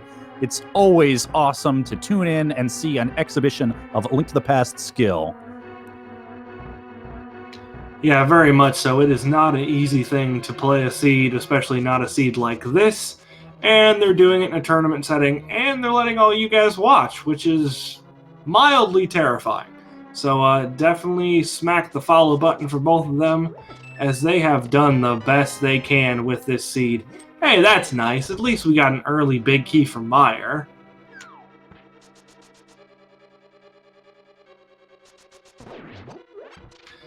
And, you know, truth be told, if you knew where everything was in this seed, it wouldn't have been fully terrible. Like, the double dip in pod was required, and that's not friendly.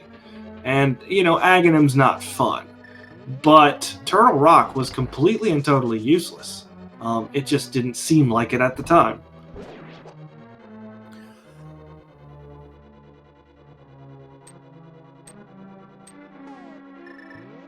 Yeah, so this seed definitely pulling an Olay, if you will, with a Turtle Rock stamped on it, because, yeah, that, oh my goodness. You know, no matter how many times I see the spooky action glitch, it will never cease to be awesome.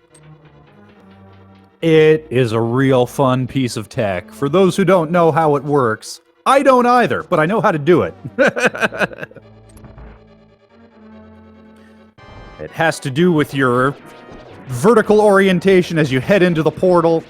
And you can trick the game into believing that the splash damage from the fire rod is on an entirely different spot in the screen than it is. And just skip a couple screen transitions. It's magic. It's fun. Almost as much fun as fighting Vitreous with silvers and just making him cry in the corner. Yep. 11 silver arrows, and yeah, Vidi has turned into Gelato. And with that 7 crystals, I see the chat already playing a fun game that we like to play here, where you guess which of the 22 possible locations in GT will house the big key and the means to go fight a pig. Alrighty, Ben, what's your guess today, man? I always guess number 2, because you also do need a small key. So first chest small key, second chest big key. I like a friendly GT.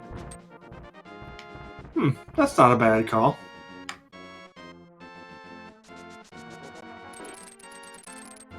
Do you have a preference? Yeah, I do like your 2 guess. I'm going to go ahead and double it and say 22.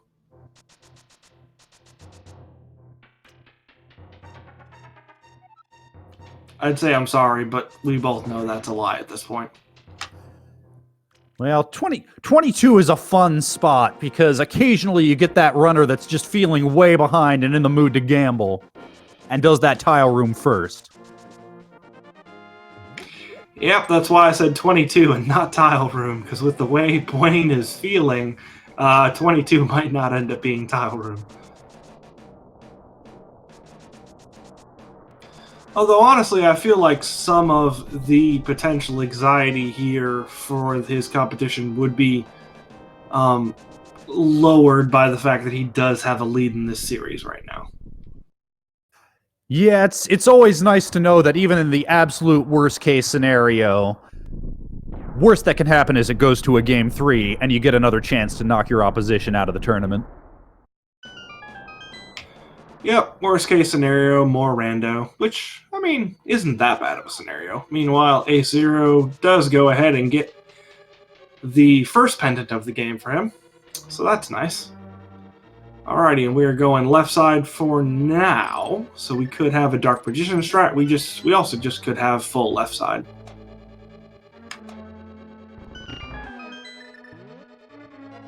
For those of you who are partial to an anti-fairy with a potential disfigurement, Bob is still alive, as we did not need that big 20.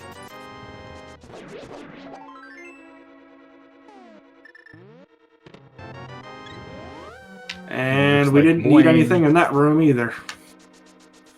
Yep, pulling out the mirror, going Dark Magician, and heading back to Hope Room.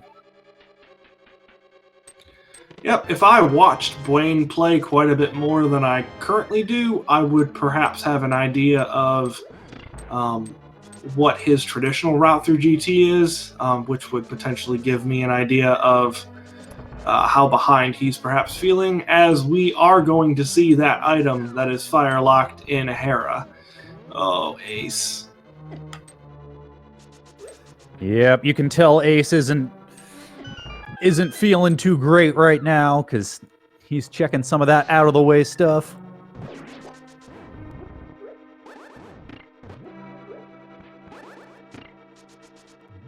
And insult to injury, he gets the bad coffee break. He's working through his coffee break today.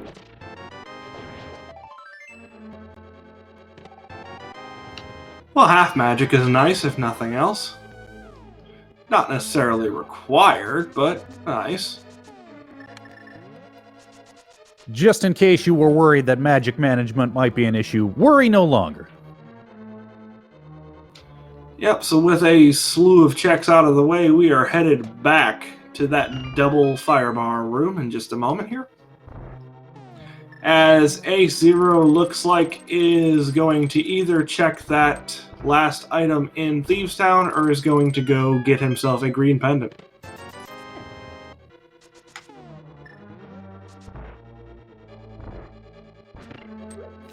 Yeah, AceZer is kind of playing the game of, if it's catfish, then I've lost. And my friend, I hate to tell you, but it's catfish.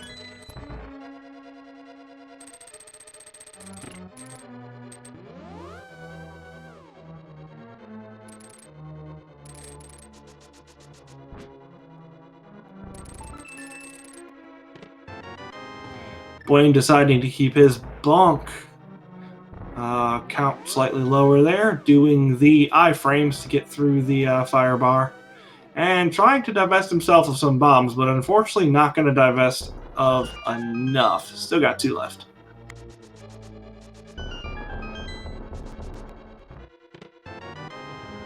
And there's a single arrow of destiny, and 10 more just in case we needed them, and then a red goo and a heart. And your dream of a number 22 big key stays alive as we head towards Bob's chest and the Ice Armos fight beyond. Yep, we have 5 checks left. So yeah, so far so good. I'm at about 20% with the knowledge that we currently have. We'll see how that pans out. Meanwhile, we do get to see our favorite disfigured anti-fairy.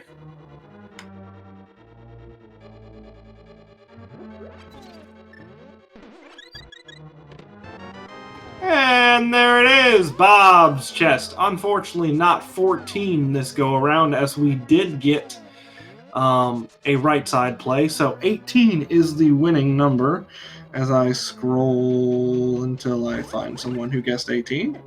Or maybe didn't have someone guess 18.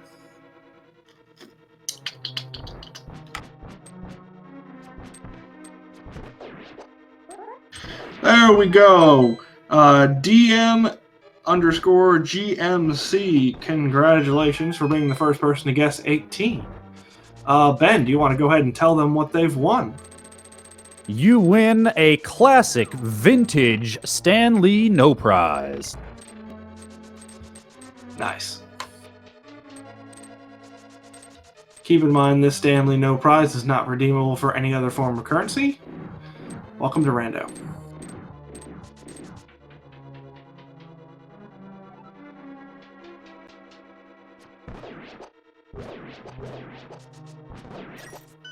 And Buane just tearing through the gauntlet with that lovely bright orange sword that kills just about everything in one hit.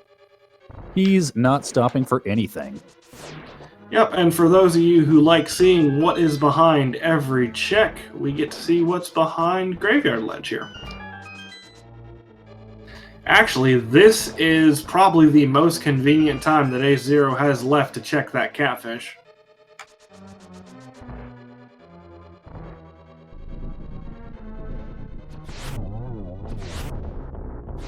And he is hopping back into the dark world, so it looks like that might be the plan from here.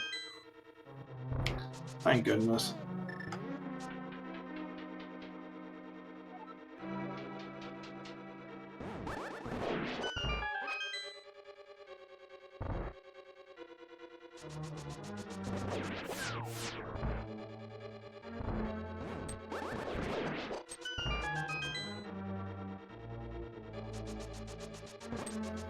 This is about the point where you're eyeing that IRC client, wondering, how bad off am I? Is it possible? Is it just possible that I'm still in this? Yeah, I feel like Buane might be doing the same thing, honestly, with that Turtle Rock dip, and then the clear of Skull Woods as well. That's only a little bit of time that was lost because we did have the flute back there, but still, it's not feeling great.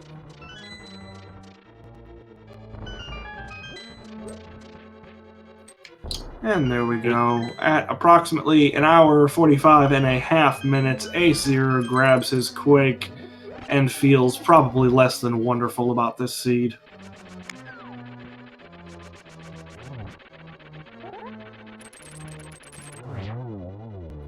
Buane taking no chances, using those hookshot iframes to get that last hit safely on Moldorm, and moving on to his Aga 2 fight. Yep, if you guys enjoyed math in school, then brace yourselves, because here comes the agonometry quiz. Meanwhile, we do know at the very least on AceZer's side that Meyer is going to be relatively friendly with its big key placement, so that is something, I guess.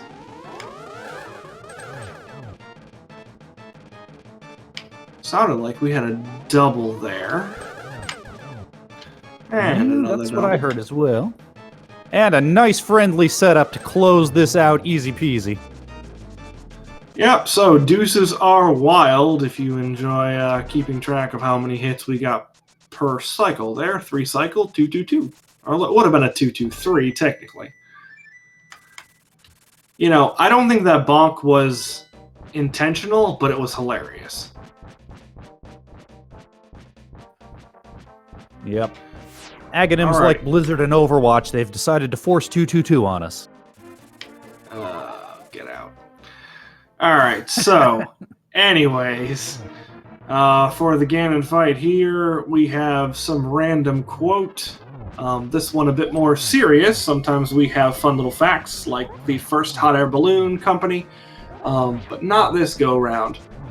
So we're going to do 12 slashes, and then we have some spin strats here to make sure that we can get the 1-in-1 cycle, and then Ganon's going to have a little temper tantrum and knock down the perimeter of our floor here.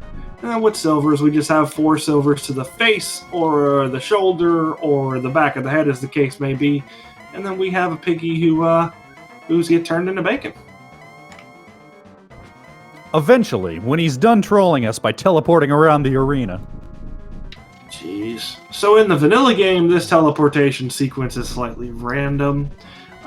In the randomizer, though, the one wonderful thing they did was they made those teleports seeded. So on your first attempt here for Ganon, you're always going to get the same amount of teleports per 1 seed. So if we do see a Ganon fight from AceZer as Buane cleans up, then AceZer will get the same set of teleports that Buane did.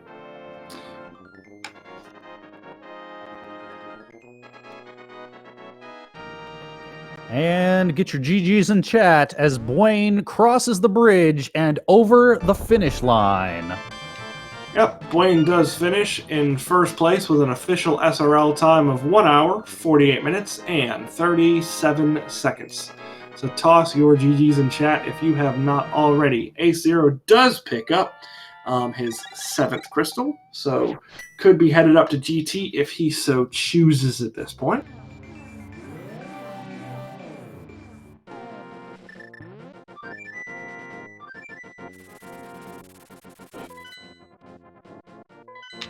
Yep, and it looks like AceZer is going to continue on for the time being. This seed was not friendly, man. Holy cow. No, the seed was a little rough, but Buane will be continuing on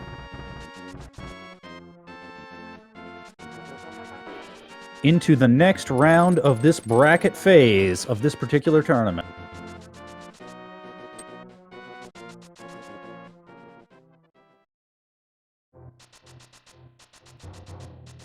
And it looks like he'll be facing off against the winner of Voosh versus Lin Lin Lin. Stay tuned for that.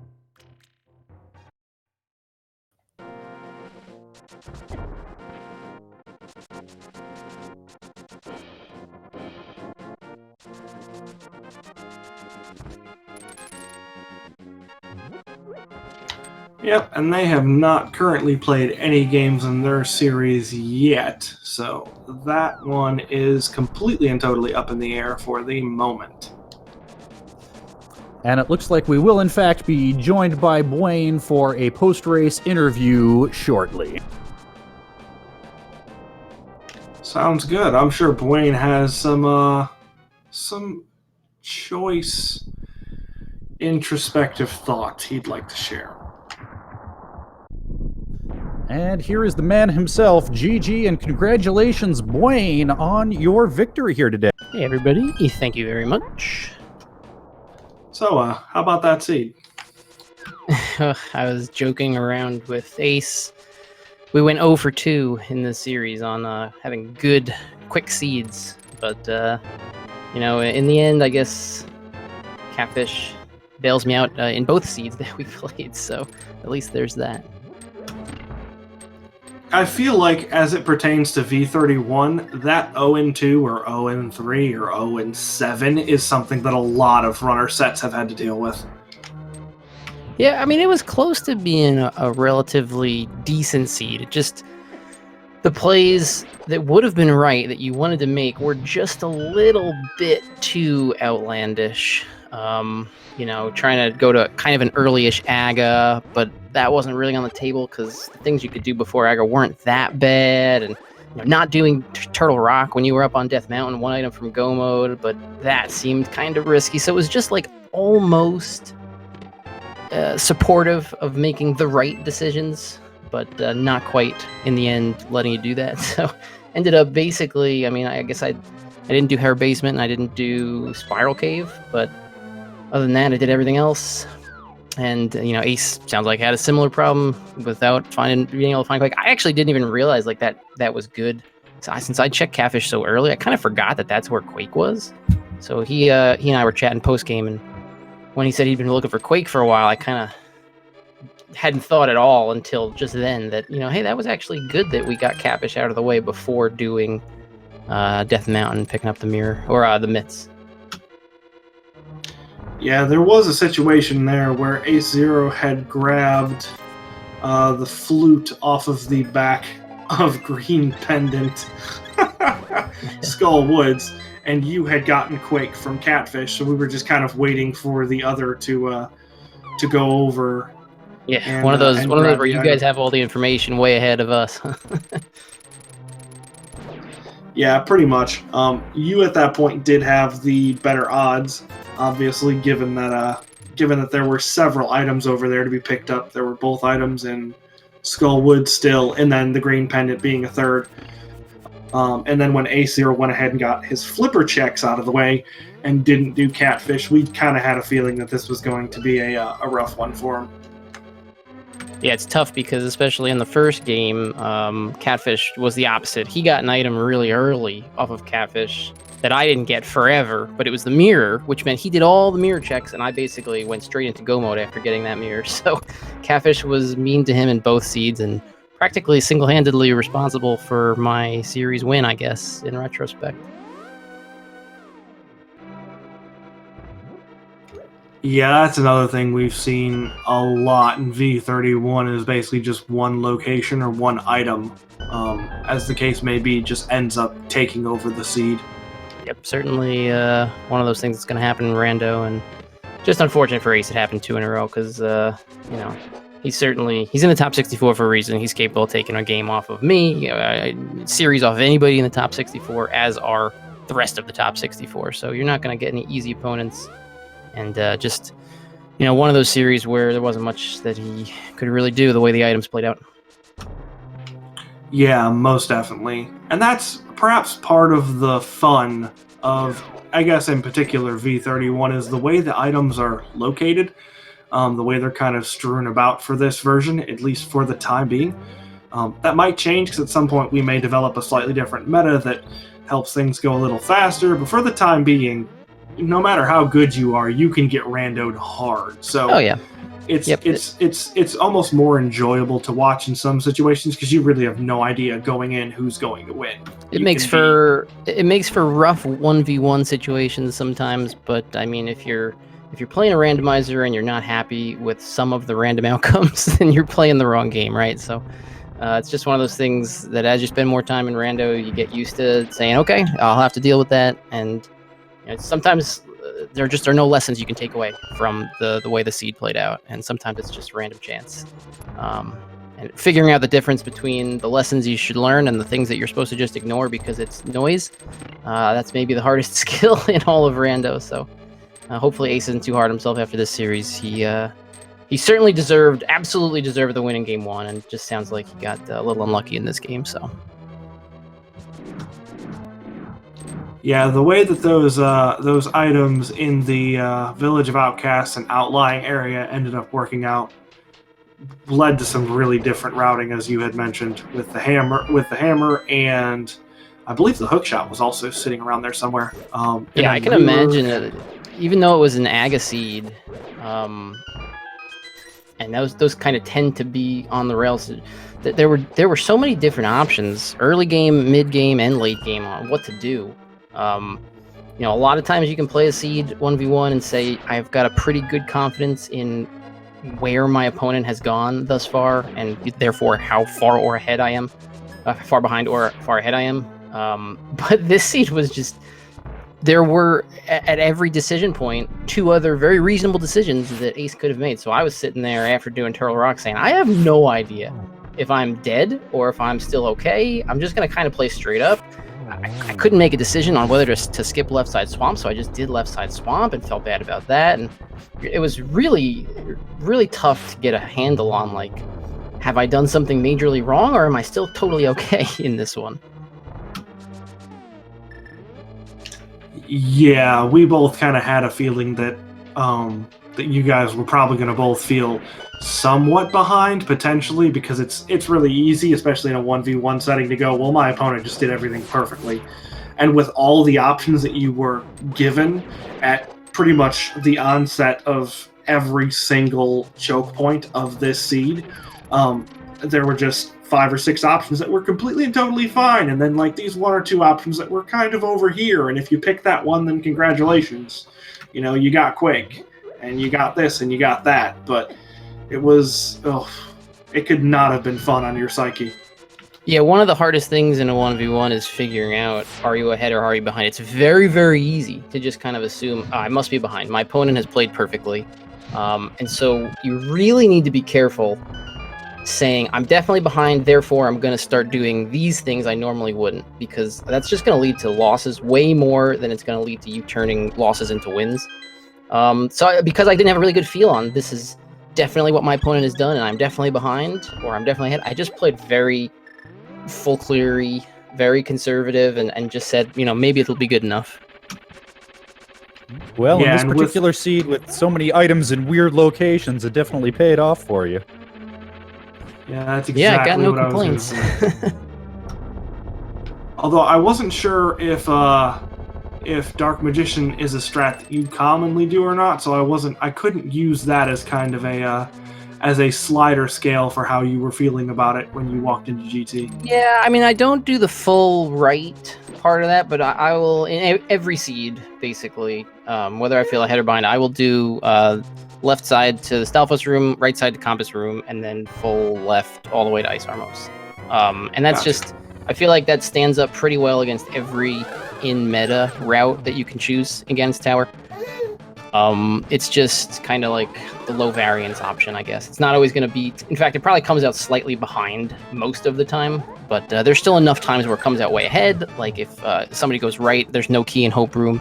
I go left, I get a key in Compass, and then if Stalfos, and then the big key's in Compass. Like that's a big win for that type of route. So it's probably going to lose like 20, 30 seconds most of the time on average, but it's not going to lose any more than that, which is something you can't really say about the rest of the GT big key routes, where if you just get unlucky, you could lose 2.5, 3 minutes versus somebody else. So that's just the thinking there. It kind of minimizes variance because I'd prefer to just deal with the least amount of variance possible in GT as far as finding the big key. And if I go left first and it's right there on the torch, then great. That's the fastest possible route. So it still has its ups, even while avoiding the big downs. That's a fair point. I hadn't considered a Dark Magician route as something that would avoid variance like that. I might actually consider start doing that now. Well, if you do the full Dark Magician and go all the way to Ice Armos after Compass Room, which is technically, I guess, I don't think anybody really does that anymore, but that's technically the full Dark Magician is left to Stalfos and then all the way right to Ice Armos. Obviously, that is a big risk because if it's just in Rando Room, you're losing a few minutes to somebody who just does a normal route. But just doing the left and then brief right just guarantees you have a key for doing right side. You get right side out of the way, you go back left, you get to Rando Room. If it's later on in the basement, you end up losing maybe like I said, 30 to 60 seconds, but you won't lose more than that. And I'm comfortable with just saying I'd rather lose the least amount of time with my GT route than try and hit a home run or run the risk of losing 3 minutes because no key on the right side, guess I'm doing that last, that kind of situation. After playing so many rando seeds, I just prefer having a more known result come out of the GT big key hunt.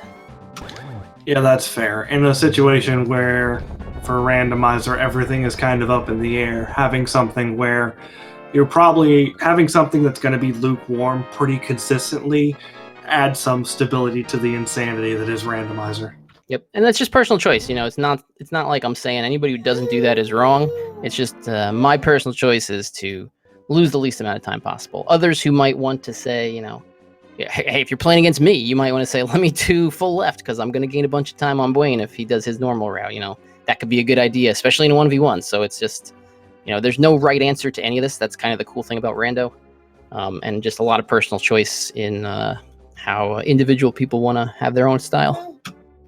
Fair point. And meanwhile, get your GGs in chat for AceZero, who finished with an official SRL time of 2 hours, 1 minute, and 36 seconds. I believe that Ace is here with us in the booth. How about that, Quake? First of all, GG, Buane. GG Ace. Definitely deserved the win. That Quake was very frustrating. It was kind of a weird one because I kind of overthought it. What I didn't mention to Buane, and we talked a little bit about this after the race, that Quake being a trolley item for me, but one thing that kind of threw me off was that I didn't check Ice Rod Cave before Dark World, and I assume that Buane did. You did, right? Probably full cleared everything before Aga. Yeah, I did, yes. Okay, so I was hoping like there'd be nothing there on the other flipper checks. I didn't do any of the fake flipper stuff either. I just went straight for Aga thinking, this could save me some time for sure later. But then the best time for me to do those checks ended up being not really paired with Catfish. And then the second time I was going to do Catfish was when I went to Skullwoods. I was going to do Skullwoods into Graveyard Ledge and then Catfish to finish that off. But then I found the flute, so I detoured and activated the flute, went to check Meyer. So yeah, it just didn't work out for me at all.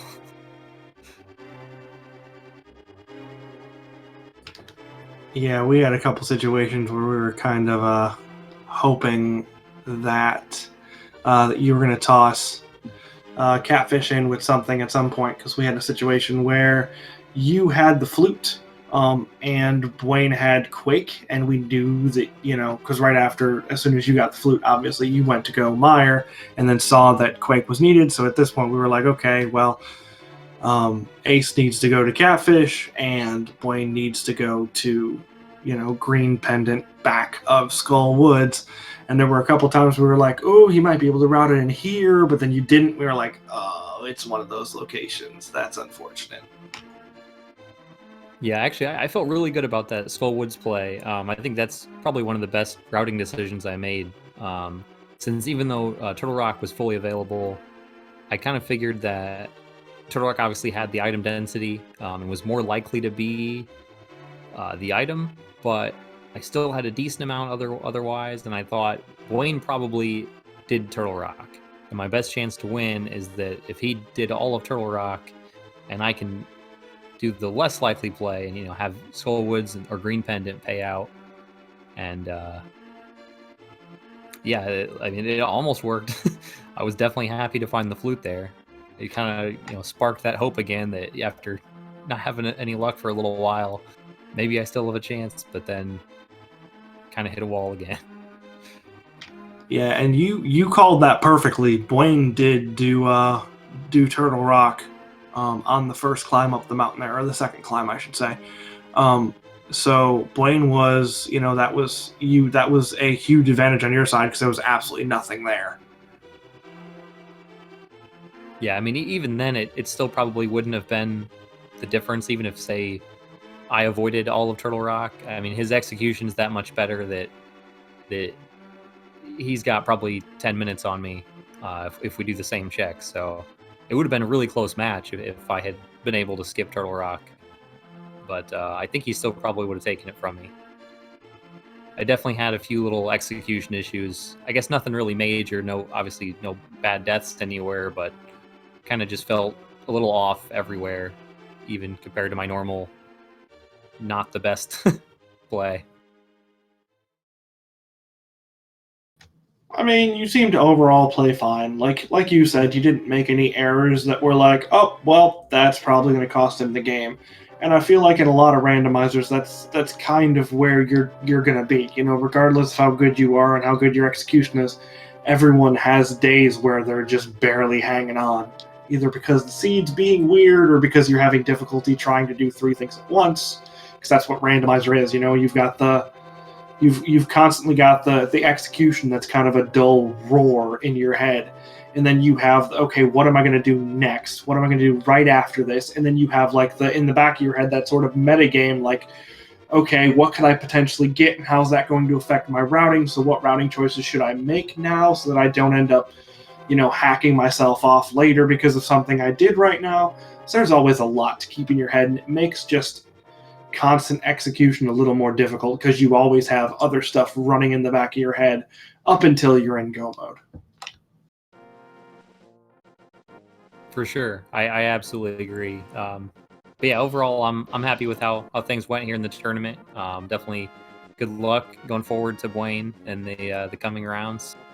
I'm glad I made it this far. There's, like you said, there's a lot to figure out, a lot going on, a lot of course, you can get unlucky or have a bad game here and there, and I'm definitely happy with making it this far. I feel really good about that. Played a lot of good runners, and being able to win a couple and just make the bracket stage was definitely an honor. Oh yeah, it's a heck of a run by you. We had, I want to say, 200 something runners, and you're one of the top 64. That's not a failure by any means. That's a wonderful point. Let's see if we can get a little farther next round. It's definitely kudos to you. That is you're far better than a lot of people who play, and that very much includes me. Thank you. At least I think I took the record for most games played in the group stage with 10. Oh man, that best of 3s. I managed to play 10 games, so a lot of rando Well, to play. You joined this tournament to play some rando, right? So you got your wish. Exactly. And if I had to guess, most of those seeds were probably terrible. So you probably played 10 longer games of rando versus the potential shorter ones that sometimes occur. Yeah, I mean, it's hard to say the seed's terrible when you get a win. That's a fair point. Almost half of them were terrible. I'll say that. I mean, there's a difference between winning a 5K and winning a half marathon, and I feel like a lot of these races are closer to the half marathon than the 5K, if you get what I'm saying. Oh, for sure. Yeah. As Buane, our winner of this match, ends up with a collection rate of 170, and you with 176 coming up on the screen here. Those are not good collection rates. Oh, man. Yeah, this seed was not friendly. But to be honest, I think that's either the same or slightly less than our last race. My collection rate was in the 170s, that one too. Ugh. It's not even all dungeons. Like, come on. This is ridiculous. Just give me what I need and let me continue playing.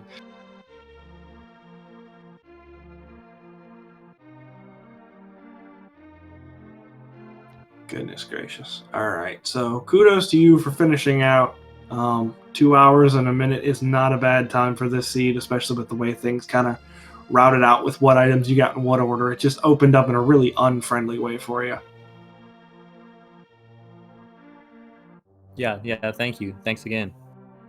Yeah, no problem. You guys are doing the hard part. I just sit here and talk. If you guys weren't sitting here giving me, content to talk about, I'd just be sitting in this chair talking to myself. So thank you to you guys.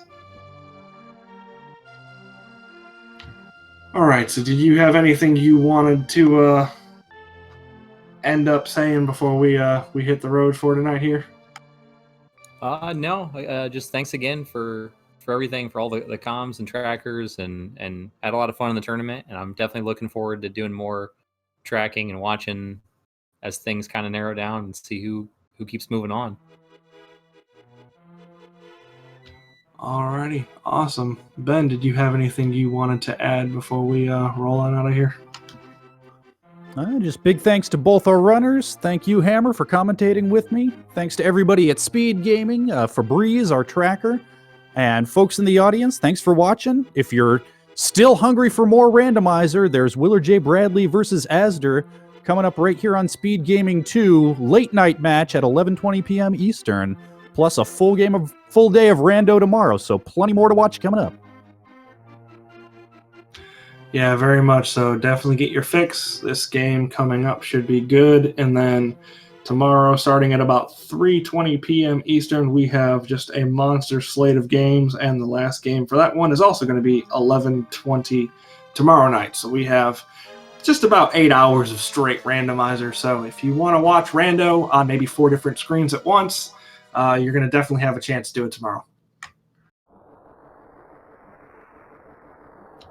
Anyways, that's about all I have. So from Hammer Bro in the booth, have a good night, everyone, and may your seeds be kinder than this one was. Good night, everybody.